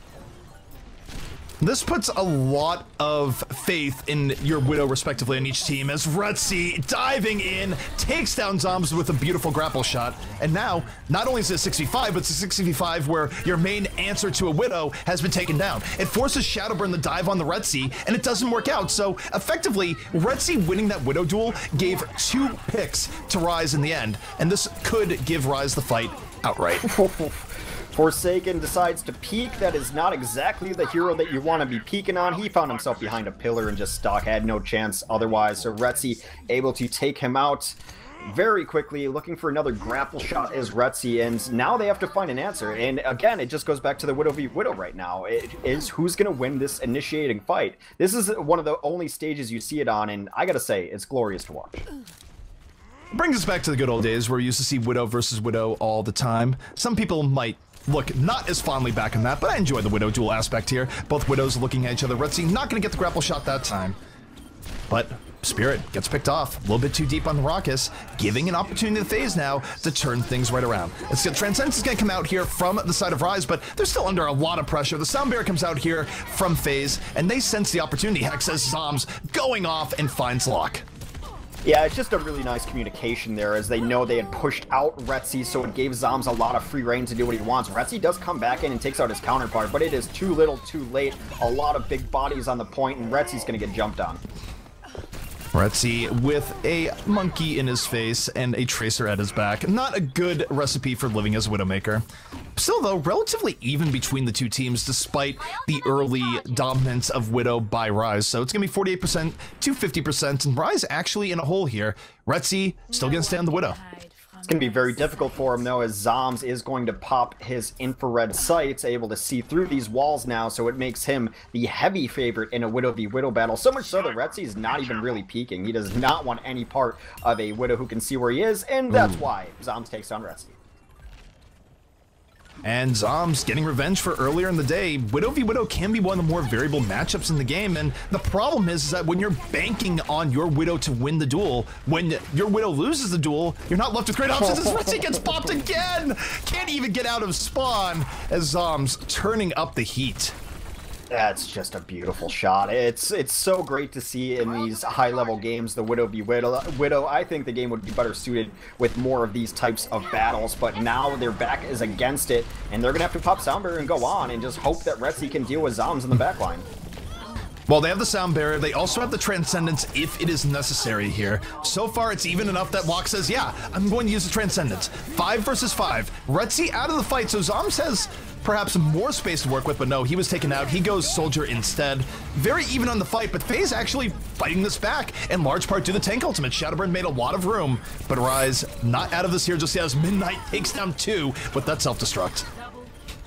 FaZe should have easily had this. Their Sound Barrier came down way later than Rise's, so they had a huge advantage, unable to capitalize on it as Midnight was able to clear out space, but now as they start coming back in, Pulse Bomb will go down, but Rise still has 3 on this point. Zombs hiding, will end up taking down Desro. This is so back and forth, but Rise did flip it back over in their favor, but only one more fight for FaZe needed. Midnight is still living as Baby Diva, finally going down the Raucous, who just treats him to the boop up close, ends up with the double. And FaZe, even though they lost the point, they might be retaking this quickly and with authority off of those 2 pickoffs. And they do retake it. Overtime is in progress, and Rise once more on the hot seat. They will leap in with Winston. Retzi back into the fight, but they have a hole to dig themselves out of as Tom's immediately counter-firing on the 76 of his own, picking up 2. And this is looking more and more like FaZe should be able to get this first round. It's been so fun to watch the tactical dance between Zombs and Retzi. They started off Widow v Widow, now it's been 76 versus 76. You have to say it that even though Retzi had his moments, Zombs got the better of that as his team able to take the point, and his Soldier was able to neutralize Retzi's Soldier there towards the end as well. So a nice round from Zombs, a nice stage, but that stage is so unique in what you can run. Well, we'll see what the compositions come out here as we go to the Sparta Pit. Of course, this is the pit where Roadhog can shine if you decide to run him, though you don't always see teams run it on the stage. We'll see how teams play around it. Of course, also, in speaking about knockoffs, not only does Sphere have a concussive blast, but Lucio is far scarier in knocking people into the pit than he ever was in any other incarnation of Overwatch. I can't wait for the day that people start treating this like Sanctum and we get some Orissas. You know, just throwing out the yoink into the middle of the pit and grabbing people. Seems like it would be an idea that works, and especially with these chokes, she could drop down shields. Not quite there yet, not quite on Sanctum levels of fun shenanery, but we'll see what both these teams want to do. It does look like it is going to be Mikey on the Pharah, no Pharah on the other side of things. Desro right now just leaping in with his Diva. It's a nice engagement from Rise positioning-wise. They catch FaZe a bit off. They're going to get the free Diva D-Mech there, and nothing too crazy here. Just, it's good early positioning that really doesn't leave FaZe with a lot of options to pull things back. No, not at all, but Retzi will come in and grab a couple here right away, and I cannot stress enough how important first capture is. Very much like Oasis, it's very difficult to bring these all the way back to have a complete wipe on this point. This one in particular, the surface area enormous, so first cap a huge deal for Rise Nation. And now we get to see the minigame here of Retzi versus Mikey, where one team is running Pharah, the other team is not. And Rise, though, has to be careful. They can't recover from pickoffs anywhere near as easily. They don't have a resurrection in their back pocket, and they're conceding quite a bit of space here, so they're going to have to run back in momentarily. Retzi is still looking for his opportunity here in the back, but Rise being a little bit more tentative than you might expect, and yet they're delaying this out and still have control. Really spread out. Beautiful play by Retzi. Takes down both supports, but Zombs will get a pulse bomb onto D.Va, so Midnight down, but this should be Rise's fight. It's pretty close, but after this pick off by Retzi early on, even with the pulse bomb, it's just not enough to really swing it back fully. And Rise able to hold on. So Rise, even though they gave up a lot of space there, Hex, their re-engage was great. And you gotta give credit to Retzi for opening things out the way he did. He's got an attack visor ready for the next fight, and there's not a lot of answers to that coming in here from FaZe. And the fight gets so much easier for them in those kind of situations because then everyone's getting discorded because you have a better situation where you can focus onto targets. So they're gonna loop around the entire side here, not liking the situation that they're in, and a giant leap in over the top from Shadowburn. Gonna find himself all alone over there, though. Has to pop Primal Rage just to live. FaZe deep diving this really hard. Don't tell them that they don't have a whole lot of ult power because they're going to use the resurrection rather alone here, but it doesn't work out. They lose too many people early on in the dive, and even with the res, it's just not enough. And I think the worst part there for FaZe is that look at Fact or Fiction. He's trying to get into the pit, does get into the pit, and they haven't burned the tack visor either, so 93%. FaZe gonna have to roll right into Retzi's tack visor. This shouldn't be very pretty for FaZe. No, there was a barrage, but I think a barrage is a death sentence at this point. Tactical Visor will take down Raucous, so that means there's not going to be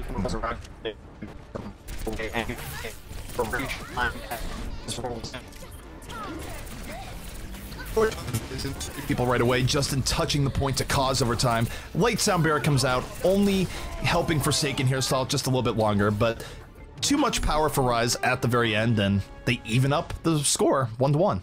Why wouldn't they? These two teams so back and forth. So it does mean at the very least we'll be going to a fourth map, so keep in mind the stages that have already been completed and how they went down. That was all Rise right there for most of that stage. Ruins was much closer and could have gone either way based on the headshot. So as we get into the fourth and fifth stage of this map, those are things to remember. Well, all evened up here as we go into the third stage here on Ilios. And again, you take a look at the setup here, it will be another change of 76 versus Pharah. I will say this, is that I do like the part where Rise isn't trying to run Pharah v Pharah. I don't think that worked out for them super well back on Oasis, so what they're running here, focusing more on the ground war, leaving the air war more to Retzi to act as anti-air, it's been a bit better for them. I like their positioning against it too, especially on the last map. They're spread out a little bit, and then when maybe Spirit finds a target, it's when he calls for Desro to join him over there, and they jump into it, and they try to get something down, but they're trying to stay under rooftops, under buildings, getting a little bit of pressure from their tanks, but not playing super aggro into this, not giving Mikey the targets he wants. They're winning the poke war pretty heavily here. You look at the health bars as this fight takes place, and down goes Raucous. The poke from Rise was much better early in this fight. Now, even with Spirit going down, there's still an advantage to Rise, as Retzi has all the space in the world to treat this as his own personal shooting gallery, picking up 3 before it's all said and done. And there's been so many times over the last couple of stages that you just see Mikey having to retreat, having to get out of there. He's the last one left alive, and that is really part of the strategy for Rise Nation, to not give super focus to Mikey, annoy him, send your tanks at him, but the DPS are going to deal with anyone else except Mike, and so he's had to bail out of situations a lot. You never want to be the last one alive, as Pharah means you didn't get any trades or anything. Zombs running afoul of FaZe in the bad neighborhood, goes down very early on. Lucio's kill tracers more often than you might think nowadays. With that damage boost, you can catch a tracer off guard. So already with that early pickoff, it makes things tough here for FaZe, where do you go in 5v6? Probably not. Do you wait? Well, you just lost our 15%. Now they're going in because Tracer's almost back in this fight. Shadowburn, deep diving, forcing Retzi back. But again, you take a look at the poke damage going on here. FaZe is getting rocked from all ends, and Raucous is going to bite the dust. Retzi coming back into the fight. 5 ultimates up here for Rise, and the Salt in the Wound Hex is that they don't have to use much of any to secure this out. No, don't have to use absolutely anything. Again, losing both supports early on. What are you going to do in that situation? You just lose. You just lose. There's almost no way to come back from that situation. The only thing is that had to be used was Desro's Primal Rage, but that was enough to really hold that back. And now for FaZe, you have a 2-fight margin to work with here, and you're very much outgunned going to this next fight. They're going to have to use Sound Bearer early on, which they just built. They're going to open with that, perhaps, as Sound Bearer v Sound Bearer starts out this fight, but it's rush positioning, and Retzi can still punish them heavily with Attack Visor. And here comes Attack. Well, Desro's going to take out Forsaken during this fight. A lot of ults going down all over the place, and it is just a bloodbath on the point. Self-Destruct will clear it out, but it's very difficult to tell who's going to come out on top of this one. Well, the resurrection certainly helps FaZe quite a bit here. It's a late res after both teams have suffered casualties. FaZe able to reinforce themselves, and Retzi found himself very far out of that fight. It was Shadowburn who knocked him almost all the way back to his spawn, so they invested a lot to keep Retzi out. They nullified the Attack Visor, but Hex, they have to hold for the rest of this map. Easier said than done. Well, absolutely, but both ults have been mostly resetted, both economies for the most part. Mikey will have Barrage up. It's going to be a matter of where he can find an angle to use it without dying immediately. The great thing for them is that Raucus, after the aftermath of that fight, had to do a lot of healing, almost out of Resurrection again. That is somewhat unfortunate for Rise going in, and oh, is that going to be a knockoff early on? They're certainly looking for it. Mikey counter-firing, 6 versus 6, but FaZe poked down pretty heavily. Still though, Dom's able to finish out Desro, and this gives FaZe a chance to recover. They are going to recover, demeching Midnight towards the end, and now the 6v4, maybe they don't need to invest more into it, but Dom's, just for to be sure, drops a Pulse Bomb into the back, and this is going to be a 1 fight for FaZe. Yeah, absolutely, and they need only 2, maybe 3 more, well, probably only 2 more of those to be able to take the series, or the map lead, rather, stage-wise, but look at the bank that they're pulling up. If the next fight can somehow see Raucus knock your Resurrection off, then Rise will be able to take the stage.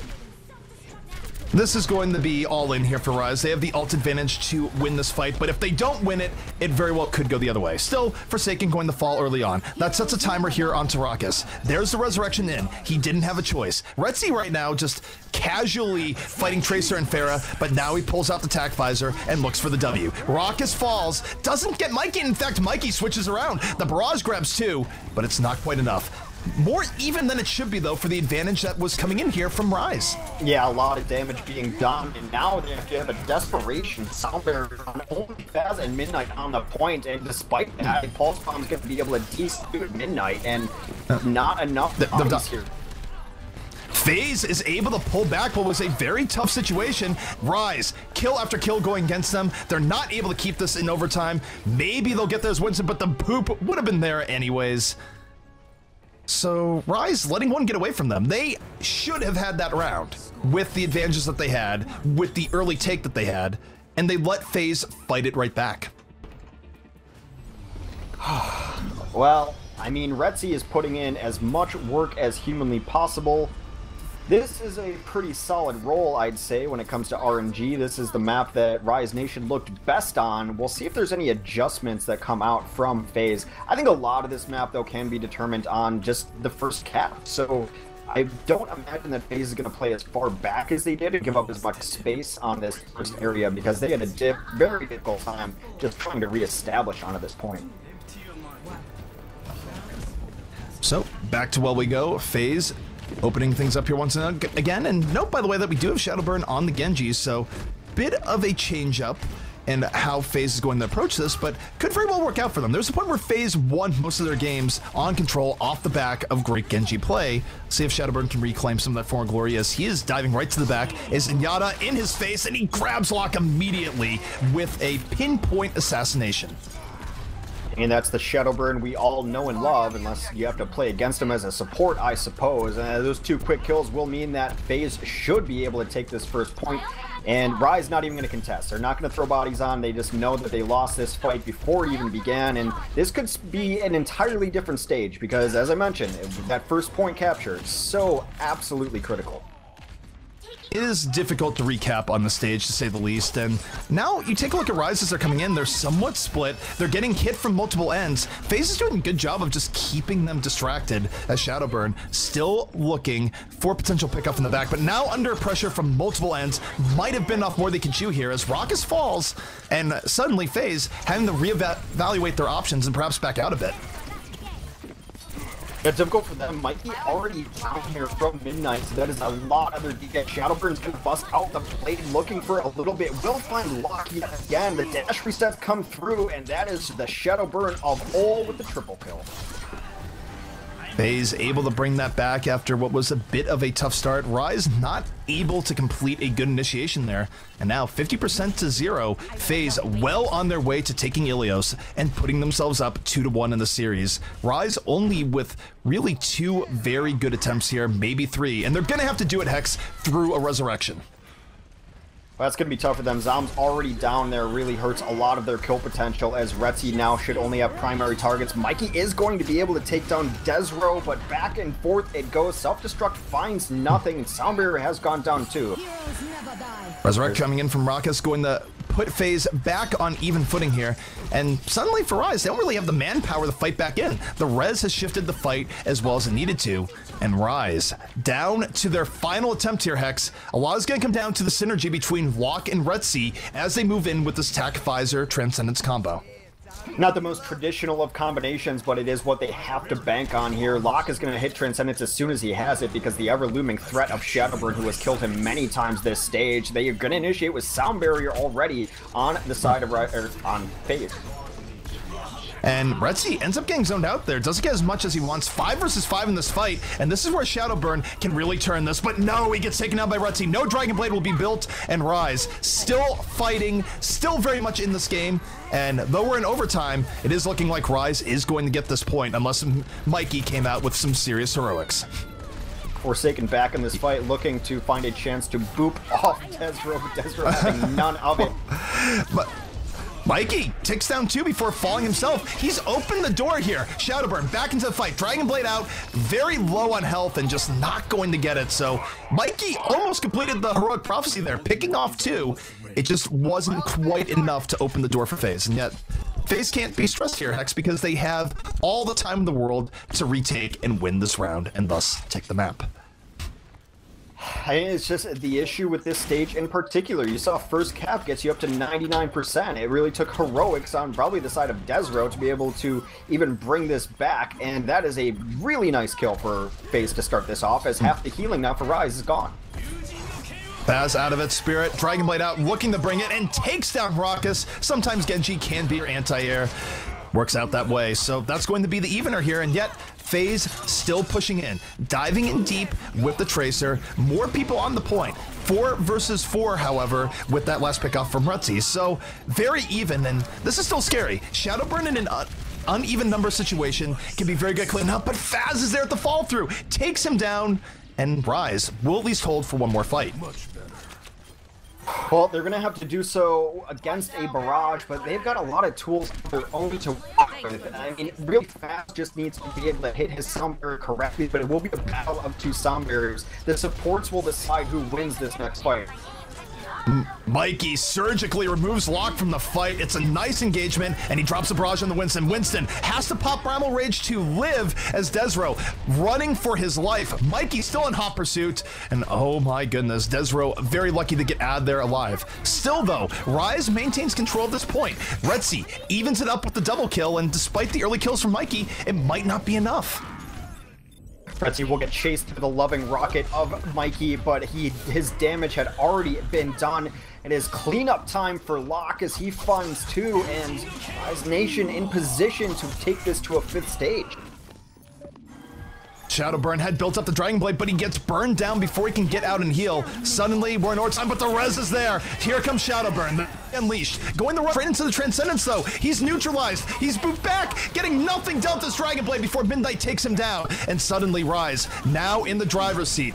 Dragon Blade of their own coming out. Spirit looking to tear through that Diva mech. Almost gets knocked into the pit. Not quite, though. Finds Zoms, and Rise getting the last 3 kills, now 4. On the verge of pulling back this round entirely. I mean, a lot of that. We talked a little bit when we were just watching the other games, how I think the mark of a great 76 is getting kills with Helix rockets and really marking your spots with Helix rockets. So much of the kill feed were Helix kills from Retzi, and he had time and time again where he's hitting these beautiful Helixes onto Shadowburn and everything like that. So we will re-engage in what will likely be a Widow v Widow battle as we roll onto Ruins as our 5th and final stage of Ilios. And the question here is that are both teams going to participate in a Widow v Widow battle? I feel like from Rise, they actually might be shying against us here, where they figure, actually, we can run dive a little bit better. We don't need to put Retzi up against Zoms. Because if you remember how that worked out last time, Rise got the first pick off, but Zoms definitely got the better of that matchup later. And if you feel like the other Widow is going to out-Widow you, it is better to not run the Widow v Widow fight, just because of how much you lose when you do lose the Widow v Widow fight. Yeah, and they're choosing not to. They're going to let their tanks deal with Zoms on the Widow, and they're just going to have to play a little bit further back right now. Both teams taking it easy, although I'll note, as long as they're poking back, it is an advantage here to FaZe, because what better the poke and look for one-shots than a Widow. So at some point, Rise needs to make a move here and go in. This is looking like it. Winston going into the point, and they're using more cover to deal with this Widow. They're not diving the Widow, they're just diving into a pit and not giving Zoms the sight lines he needs to do this. Finally, though, Spirit goes to the back, immediately removes him, and that's smart positioning from Rise to deal with the Widow. Really nice play there. I mean, when we first saw this map, when it first came out, all we saw on this stage in particular was Genjis and Widows, Genjis and Widows, and Genji can be a great counterpoint to the Widow if you can find the right angle to get up there, and it's just really good teamwork to not put yourself in bad sightline. Well, Zoms had enough. He didn't like the sight lines he got the first time around, so now he's on Soldier. The Widow play on the map right now, dead. 5 versus 5 to open this up. Both teams down a player. Spirit, Dragon Blade comes out, but he has no health to support it, immediately backing off, almost immediately getting bopped by Zoms, and yet takes down Factor Fiction and Mikey in the very back line, so made the most of it with one swing and no health. So that is definitely going to bode well for the controlling team already as it devolves into a 4v4. Zoms has to run for his life as FaZe does not let him run away. The Lucio with the headshot onto Zoms. I don't know what you saw. I think you saw the same that I saw, though, and that Soldier was cartwheeling his way off of the stage. Zoms, you can only do so much, but at 63%, this has been a much better opening here for Rise. They are 1 to 2 fights away from taking this outright. An ultimate showdown is on the way. Both teams are going to be dropping the beat, but FaZe coming in with a little bit more power. Hex, this is almost a must-win fight for them. They lose this, it is almost certainly going to go the way of Rise. Spirit taking out Shadowburn right away is not great for them. That is a lot of meat in their composition. It means that Spirit is going to go largely uncontested as long as he has deflect up. They have to pop everything, and they do. Zoms still holding on to Tactical Visor, though, could bring this back. Tac Visor is out from Zoms, looking for anything. The Transcendence ruins his day, and Midnight confirms it. Finds him in the back. 3-1 in the last few kills here for Rise, as they are ejecting FaZe off of the point. And for a team that was on the verge of losing last round, Hex, to come in this dominant on Ruins, FaZe about to give up this map, and that is potentially crucial for the rest of the series. They're trying to get back onto it. Zoms Helix down, Mikey Helix down. This should be it. Yet even more Helix kills for Retzi. Robbins takes the series lead, 2-1. So you think back to FaZe historically, and there's a lot said about their mental aspect in that they had troubles recovering from tough losses. Being about to win map number 3 and go up 2-1, only to have Rise come back and rip it away from them, that is something very tough to recover from mentally. We'll see if they have what it takes, but credit where credit is due there. What a great showing by Res to pull that back, and also adjustments. They didn't run Widow the second time around on Ruins, and it worked out. I thought it was just really smart play, and that's what I've seen so far out of this set for Rise Nation, is just really smart, being able to decide what they're good at and what they're not good at, making the switches that they need to on time. And I think Spirit overall, this was the question I had coming into it. Can Spirit play as well as we've seen him play? Does he have something beyond just a Reaper? And I was glad to see the Reaper. His Genji looked good, and they need someone to help Retzi out. You can't just win. You can't win Overwatch anymore with one standout DPS. You need 2, you need 3.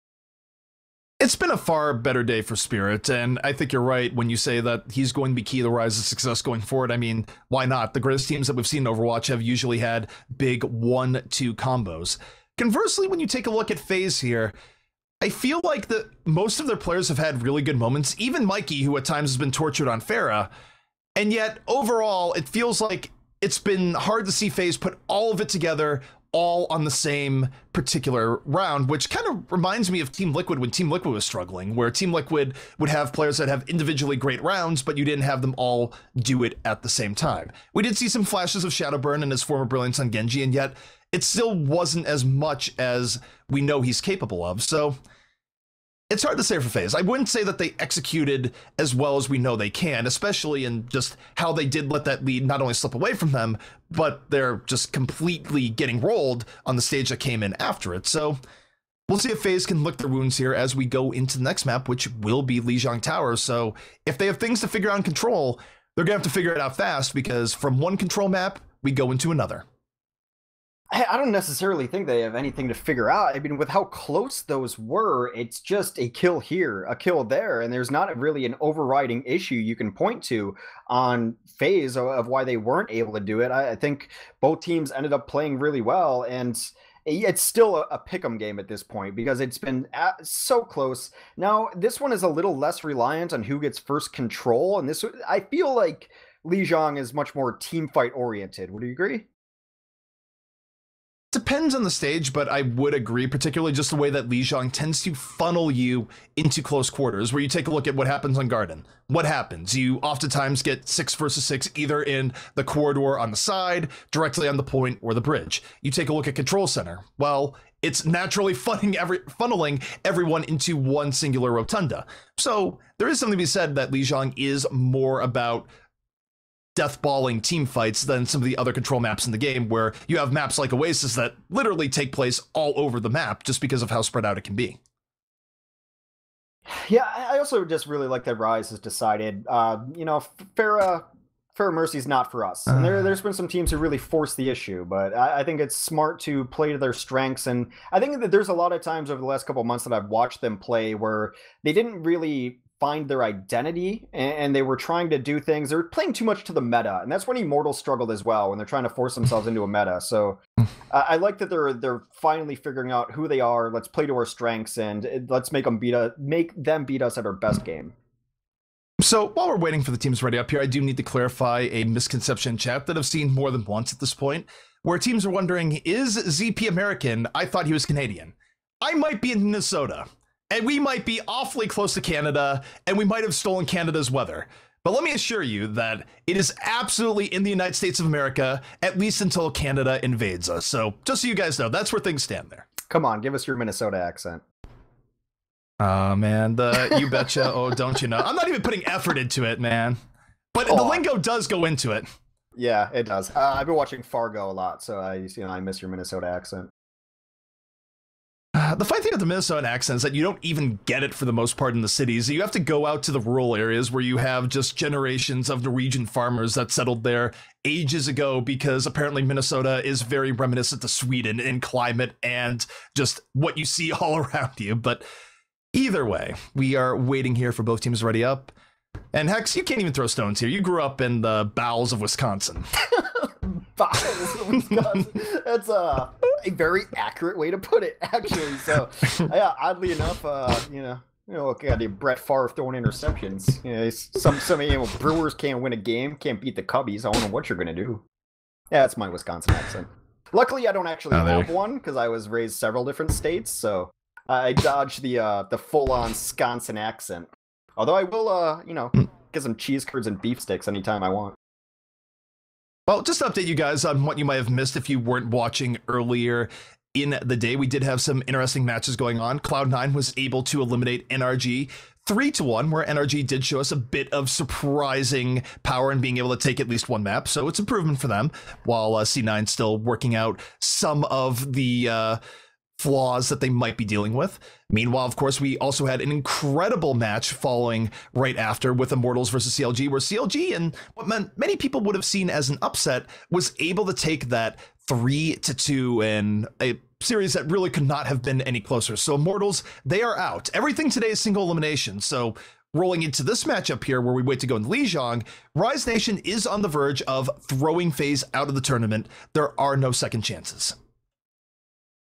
Yeah, that CLG Immortals match was just bonkers, and CLG finally able to pull it back, but it wasn't just a reverse sweep on maps. They were down 2-0 in stages beforehand, and that was crazy to see. And I knew that at the end, CLG was just going to roll with what got them there and just run combo constantly, and that's exactly what you saw. So they had great games so far today. NRG, some signs of life, but I don't think unexpected results there. I think a little unexpected CLG being able to beat Immortals as people would expect Immortals, but I think Sideshow mentioned it. Immortals has been kind of plateauing, so not the biggest surprise either. It's very difficult for me to pick a favorite in this tournament because I don't think a lot of the teams in the North American scene are very far apart, you know, excepting Rogue, of course. Who's now in the and of Korean course, scene. Rogue. Yeah, I was gonna say Rogue has abandoned us. They are now in Korea. AKM is getting in trouble for saying he doesn't like kimchi because he doesn't like spicy food. That is Rogue's life right now. So they are effectively out of the US scene for a while. Envy is down in Korea as well, where Taimu has a sign up by his door saying X amount of days since last OGN fine. So we'll see how that works out for him. But otherwise, there are a lot of teams back in the US this time around, and it will be interesting to see just how far a team like C9 can go with their revamped roster, or see if a team like Rise can make this their come out story. I mean, since we are going into another matchup with Rise, imagine how big it would be for Rise if they were able to come out and win this tournament. It would be a badly needed win for them where they've struggled over the last 6 months, and what better way to sort of begin their comeback tour. Rise, I think, is getting to that point, having spoken to them, that they're getting just frustrated, right? And there's we are better than this. We know we're better than this. Why aren't we playing better? And they're getting to a point where I think they're either going to have to start getting results, or you might see shakeups coming and changeups coming. But they're all young kids. I mean, they were in a tournament the other night, and everyone's like, "Well, Spirit's got to go. He's got class tomorrow. Like he's got high school the next day." So it's, you know, I think as summer comes around, maybe they'll be able to put in more time on it. But this is a team that I think I still have great hopes for. I think they can play really well. Actually, if you listen very carefully, you can hear Spirit yelling to his mom that it's just one more game. There is no pause button, Mom. That's not true. There is a pause button now, but we don't have to tell on it. We don't have to narc on him. Let's be there for Spirit.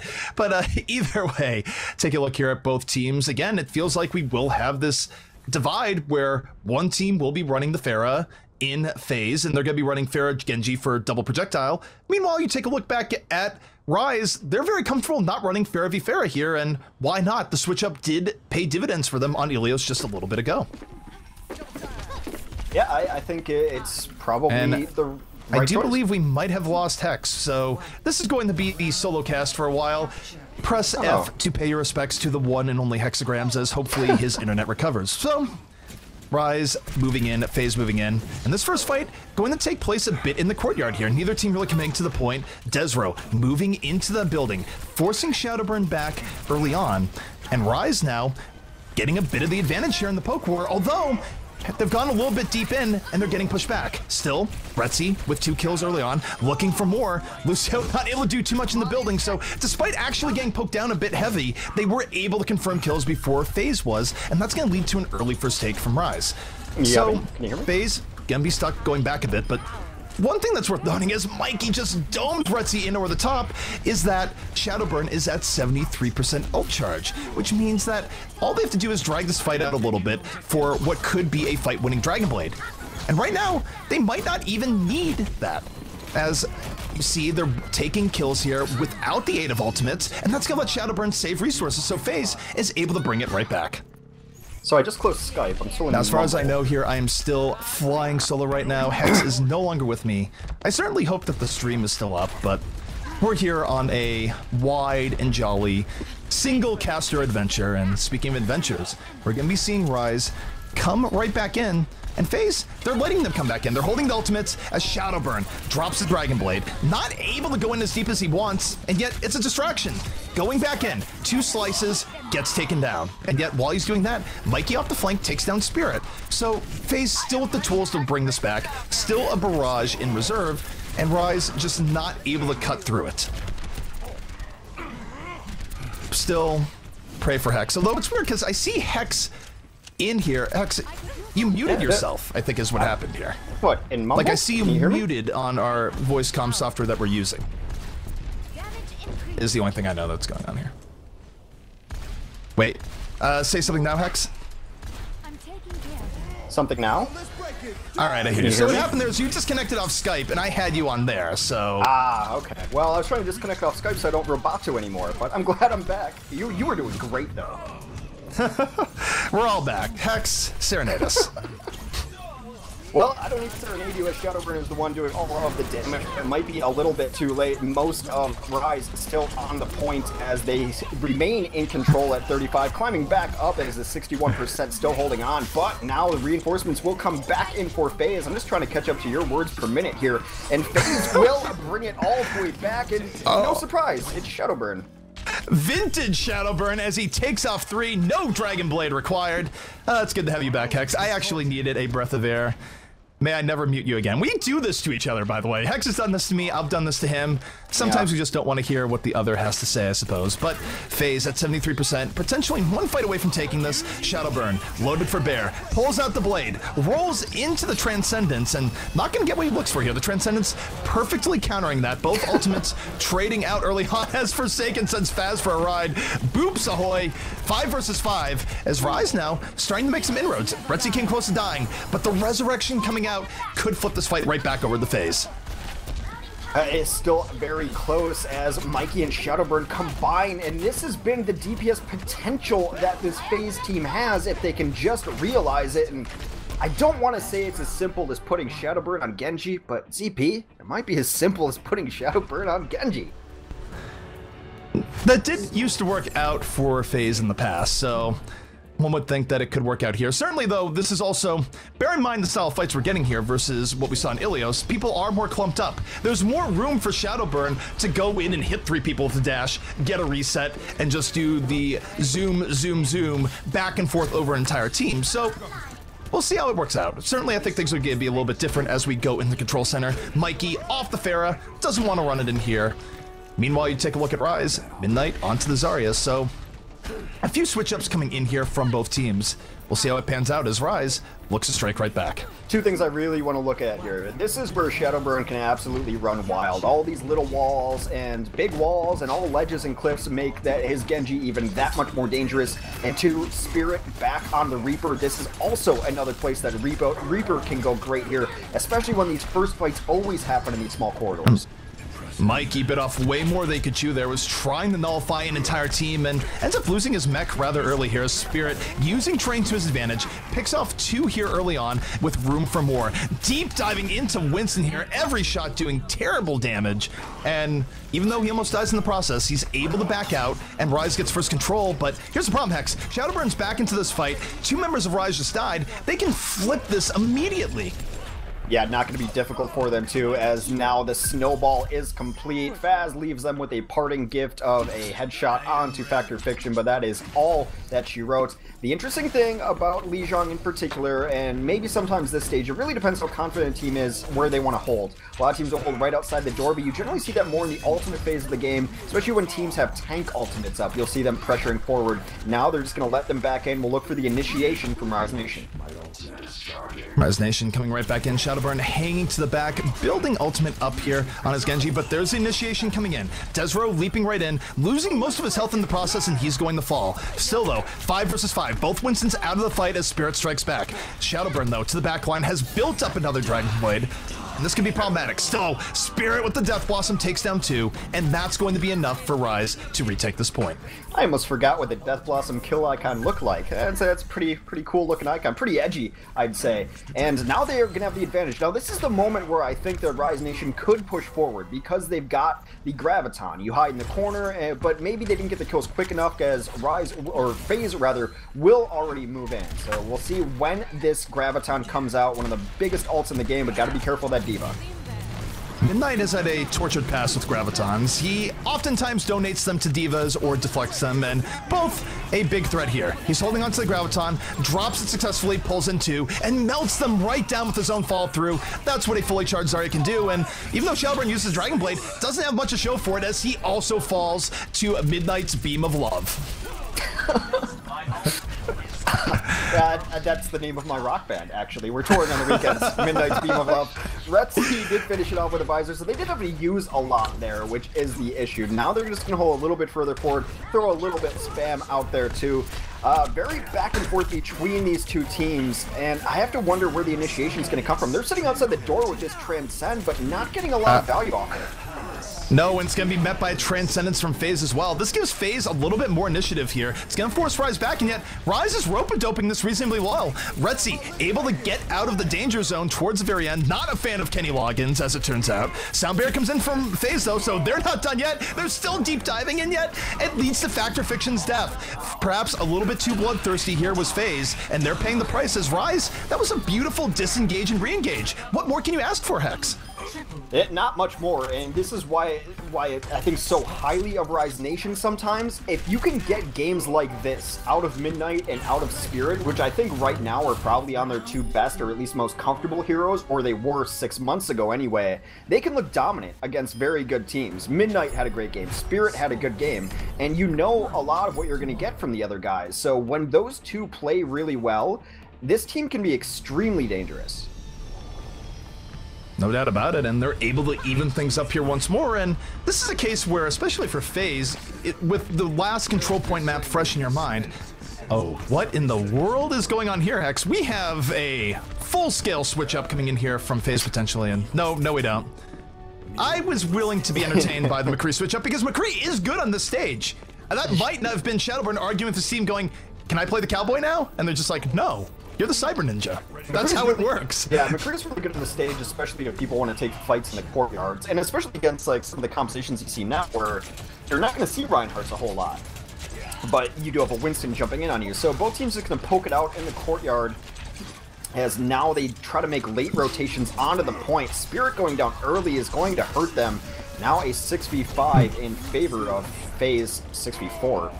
Zoms rode the line there. He almost died on that pickoff, but it pays off. Still, 4 versus 4. It gets fought right back. Retzi handling the 76 rather well right now, and he's going in for the risk. Coming in on the flank, doesn't want to get booped off. Is able to avoid the boop, as he is off on an adventure right now. Oh my goodness. Retzi just literally hanging on to dear life right now. But the distraction works out. Midnight picks up 2, and Rise is now in a much better position to take this point. Very possible. Effective Viction's going to come in, but that might have been a little bit misguided, as he and Raucus will both give up their lives for very little stall. The Oh No duo going down in rather short order, and first point capture will go to Rise Nation. FaZe right now stuck looking for answers. Now, one of those answers could be Shadowburn here in a moment at 65%, and for Shadowburn, that means he can build up a Dragon Blade for this fight. FaZe very much prioritizing the point here, forcing Rise to come back on, and yet Shadowburn in trouble, and Winston in his face as Midnight picks up 2! The Pulse Bomb doing the work needed. Still 3 versus 3 here as Zoms comes back with a Pulse Bomb of his own. It's about as back and forth as you get. The problem is for FaZe is that the very end doesn't work out as FaZe takes down 2 with 1 boop. I mean, you can't say enough about how well Spirit has been playing, and not only on the Reaper, but he's had a really good Genji life here too. And I think a couple weeks back when I watched them and they were trying to play this heavier tank meta, they had Spirit running a Diva. It's just not his style, right? You have to give him a little bit of room to make decisions and to do damage, and I think they found heroes for him today. Soundbear coming out from both sides. Spirit holding on to the blade. Shadowburn holding on to his in turn. This might go full anime here in a second if both Genjis decide to pull out their Dragon Blade, and yet neither doing it here. Neither really likes what they see, and this fight breaks down rather oddly on the edges, but certainly still favoring Rise Nation. Yeah, Rise looking very good here. It has been all one-sided, 70% on the board for them. It will very likely be up to 80. Probably 2 more fights they have to win, depending on the swiftness or lack thereof of the next fight. And everyone's going to have ults up. Again, this comes down to a point where it has to largely be about execution. This is an ultimate showdown, but Rise Nation has a Spirit positioning, and what a deflection! Forsaken take it down immediately. Spirit pulls out the blade, makes it a double kill, and when you lose your Zenyatta before you can hit Transcend, it's going to be a bad fight. And wait, Shadowburn, wait, why? He could have potentially gotten out of there. There might have been more potential for delay, but he just Dragon Bladed 1v4. That ambitious Dragon Blade, as I like to call it. I mean, it was pretty late, right? And they needed to do something. They weren't going to get back to the point. It was one of those things where he might have been able to back out at least a little bit, because at least at that point it was at 92%. I can see why he thought the need to go in for it, but 1 versus 4 Dragon Blade. Shadowburn, you've had heroics, but some things are just impossible. I wouldn't bet against them. Maybe against this team, though. They've actually done pretty well against Shadowburn. Although, Shadowburn did have a great stage here. This was the map that he really excelled on, he and Mikey. So, they are going to run it, and this is good RNG for them to go here for stage 4, because this was the stage that they won previously. If nothing else, this is the one part where Overwatch occasionally channels its inner Hearthstone, where maybe teams can chant Never Lucky. Certainly, Rise could be feeling that right now, as far as how the control point maps have been going for them. Either way, though, Retzi going to stick with the same strategy of trying to contain Mikey from the back on the 76. Both teams going in, and the boop comes out, almost knocking 2 members of Rise out, but the positioning very much in FaZe's favor here, as Shadowburn and Mikey dominate the latter end of this fight. And then Mikey goes for a swim in the koi pond. Well, I mean, it's a celebratory dip. And yeah, absolutely exactly what happened the first time they were on this stage. They just got the DPS play that they needed. Mikey and Shadowburn able to get a lot of work done, and this stage seems to confound Rise Nation. They don't necessarily know how to enter. They have a difficulty isolating targets. Shadowburn should be the target right now. He is discorded, he gets jumped on, but the follow-up isn't there. He gets jumped on only by Desro, and Desro gives his life for that. Retzi and Spirit, though, still very much in this fight. Retzi, full health, able to just oppress from the backline, has 2 here so far, gets taken down by Shadowburn towards the end, but the resurrection is what seals this for FaZe. The problem is that they let the point get captured, so this is progress going the way of Rise, and now Rise is going to start delaying here. This is a bit of a mistake by FaZe. Yeah, minimal progress. I think they weren't super concerned with the objective there, which can be troublesome at times, but they really wanted to make sure that they finished the fight off after the resurrection was going to be able to come in. They had to stall it out and keep the fight going so that Raucus had time to get back in there and bring everyone back to life. Now they have the definite ultimate advantage and going to be very difficult. Again, Rise has a difficult time initiating on this point. They do the same thing with Desro and Midnight every time. Can they isolate the target? Well, Shadowburn pulls out the blade and is immediately bopped. That was not a good initiation. That opens the door for Rise to turn the tables here on FaZe. 2-1 in their favor. Spirit, a blade in reserve, gets to save it though as he just finds the easy kill onto Zombs after the dash. Still though, Mikey is delaying this out, so Rise needs to get rid of their ferret infestation before they can get in, and Mikey takes down Locke in the beginning. This is actually leading to the possibility of FaZe holding here, which should not have been the case with how that fight opened. Well, I mean, this has been very back and forth, kind of, but again, I just struggle with the initiations here. This has to be a fight that Rise Nation wins. Rise Nation must win this fight. Look at all these ultimates. It should be a full 6 going into this. If they can't pull this off, then they're just doomed on this stage. It very well could be, but Spirit with authority coming in, gets the Genji on Genji kill. Mikey tries to pull back the barrage, but it's just not enough. The resurrection, though, could be enough. Raucus with the res, new life to FaZe once more, and Spirit gets nothing with this Dragon Blade due to the sound barrier. So FaZe looking far healthier here, 98% to 13, and they only have a little bit more to go here, Hex, to even this up and bring us to a final round number 5 here on Lijiang. At desperation time, they're just going to wait for everyone to come in, but until that kill feed starts showing some blue, you cannot hold out any hope. No one able to get back. In classic Rise vs. FaZe fashion, we're going to a map 5. Stage 5, rather. My apologies.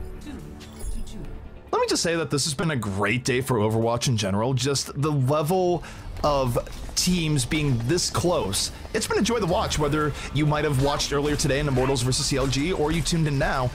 Between FaZe and Rise have played each other very close, and it's been with differing styles. We haven't been seeing mirror matches here. Both teams have what they're good at and what they're not. You don't really see a Reaper coming out here from FaZe, nor do you see a lot of Pharah play coming out from Rise. So it's always good to see not only close games, but contrast between team styles. This one's been a blast to watch, and I honestly could not tell you who's going to win it. Of course, you can't go back to that stage again, so whatever stage was going to come up was going to favor Rise, and I'm just glad to see Reaper back in it. Well, speaking of Reaper, Spirit just diving into the backline without a whole lot of fear early on here. Really, I mean, Reaper can be scary when he runs into you like that, and certainly scary if you're running a Winston. Both teams trading out poke here. Spirit gonna have to use Wraith for him, and in the interim, Retzi goes down, so more on Spirit's back here as it goes into a 5 vs. 5. Both teams down a key DPS, and Rise actually struggling a bit for positioning, but they are picking their moments to dive right back in, as both teams making this very even to start things out. A lot of low health bars, and Shadowburn will finally go down to an ex-Retzi Helix, and he will follow it up by taking out yet another Raucous now down. That means Mikey should be easy picking somewhere. That is a triple kill for Retzi before he finally gets pushed on, but way too late. And it's Rise who stands on top of the mountain when the dust has settled, but there will be options coming in for FaZe into the next fight. They do have a Resurrection on deck. Certainly Shadowburn at 72%, you cannot count him out for getting the Dragon Blade, but if he Dragon Blades when Transcends is up, that might not end in his favor. So a lot of ways this next fight can go down here, Hex. Oh, absolutely. I think the big thing to look at right now is probably going to be Resurrection, or can Zombs get some sort of Pulse Bomb value. Spirit gets very low, but again, even though they get low, Retzi opens up the fight with a huge Helix Rocket. Rocket's gonna have to go in now if he wants to get the Resurrection off, but no, he doesn't. He sees the Transcendence has popped and says, actually, I'm gonna hold on to this. We consider this fight a loss. Now, this is where you want to talk about windows to win the game. 4-1. Now 4-2 in favor of FaZe. They should be able to get in before the Graviton comes in from midnight, so FaZe has a window here, but if they stall, it might turn into an ult showdown instead. Well, now they're going to hold very far forward. I like this out of teams to be as aggressive. They will end up giving up lock early, though, so the aggression really being used against them as the Resurrection comes in. This should be a free capture now for FaZe. This is looking very good for FaZe, and they use the Resurrection to their advantage, as you say. Shadowburn with a little bit of final cleanup, and he even gets to save the Dragon Blade for the next fight. So not only has FaZe reversed momentum here, but they saved themselves resources going to the next fight. And Hex, going to the next fight, who better than watching the Midnight, where his Graviton could decide the fate of this game? Well, there is no Diva on the field, which has been Midnight's bane in some time, so he's going to have whatever he wants. They should know this is coming, knowing that Azari's been on the map for this long, so I'd be surprised if they clumped up, but there's a pretty decent clump on the stairs right now. They will spread out now. The barrage comes in from Mikey, so Midnight won't have a chance to grab. Relatively even here so far. Retzi doing a lot of work, but Shadowburn looking to be the equalizer. No! Desro is right there on top of him, like Shadowburn's shadow, as it turns out. No pun intended. And Rise going to take this fight. And here's the important thing. Rise didn't have to use Graviton, which means they have it available for potentially the game-stealing fight. Now, I will say one thing. People might have forgotten this, but Shadowburn is very good at deflecting Gravitons. Yeah. And Midnight's very good at having Gravitons not work. Hold on to your butts. I mean, it's so funny you say they didn't have to use. They didn't get to use Graviton because Midnight went down. So, you know, silver lining, you're absolutely right. You can grab and just let Spirit walk towards it and simply M1 it. Lock very low right now. Has to be careful to not die. Midnight still looking for the right target for his time. Lock forced to transcend. There's the grab. The Graviton comes in and it connects. 3 people moved in for death. The group hug that no one wants. And Rise makes it a clean team fight indeed. That gives them the map. That gives them the series. Rise Nation defeating FaZe 3-1, and yet 3-1 is not really the tale of the series for how close this was between both teams. It could have easily gone to 5. Both teams played really, really well, and I think the questions that we had about Rise of certain heroes and certain players really got answered there. I think Midnight still has a little bit of ways to go, but I was impressed with Spirit.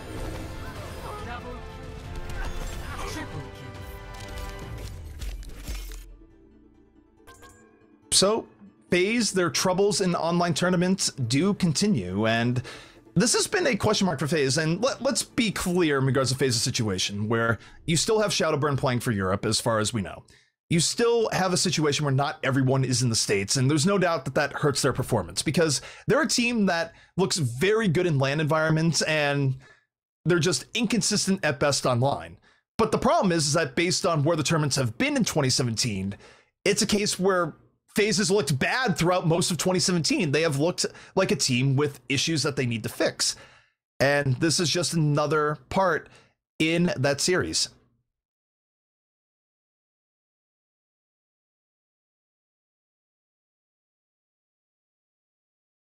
X?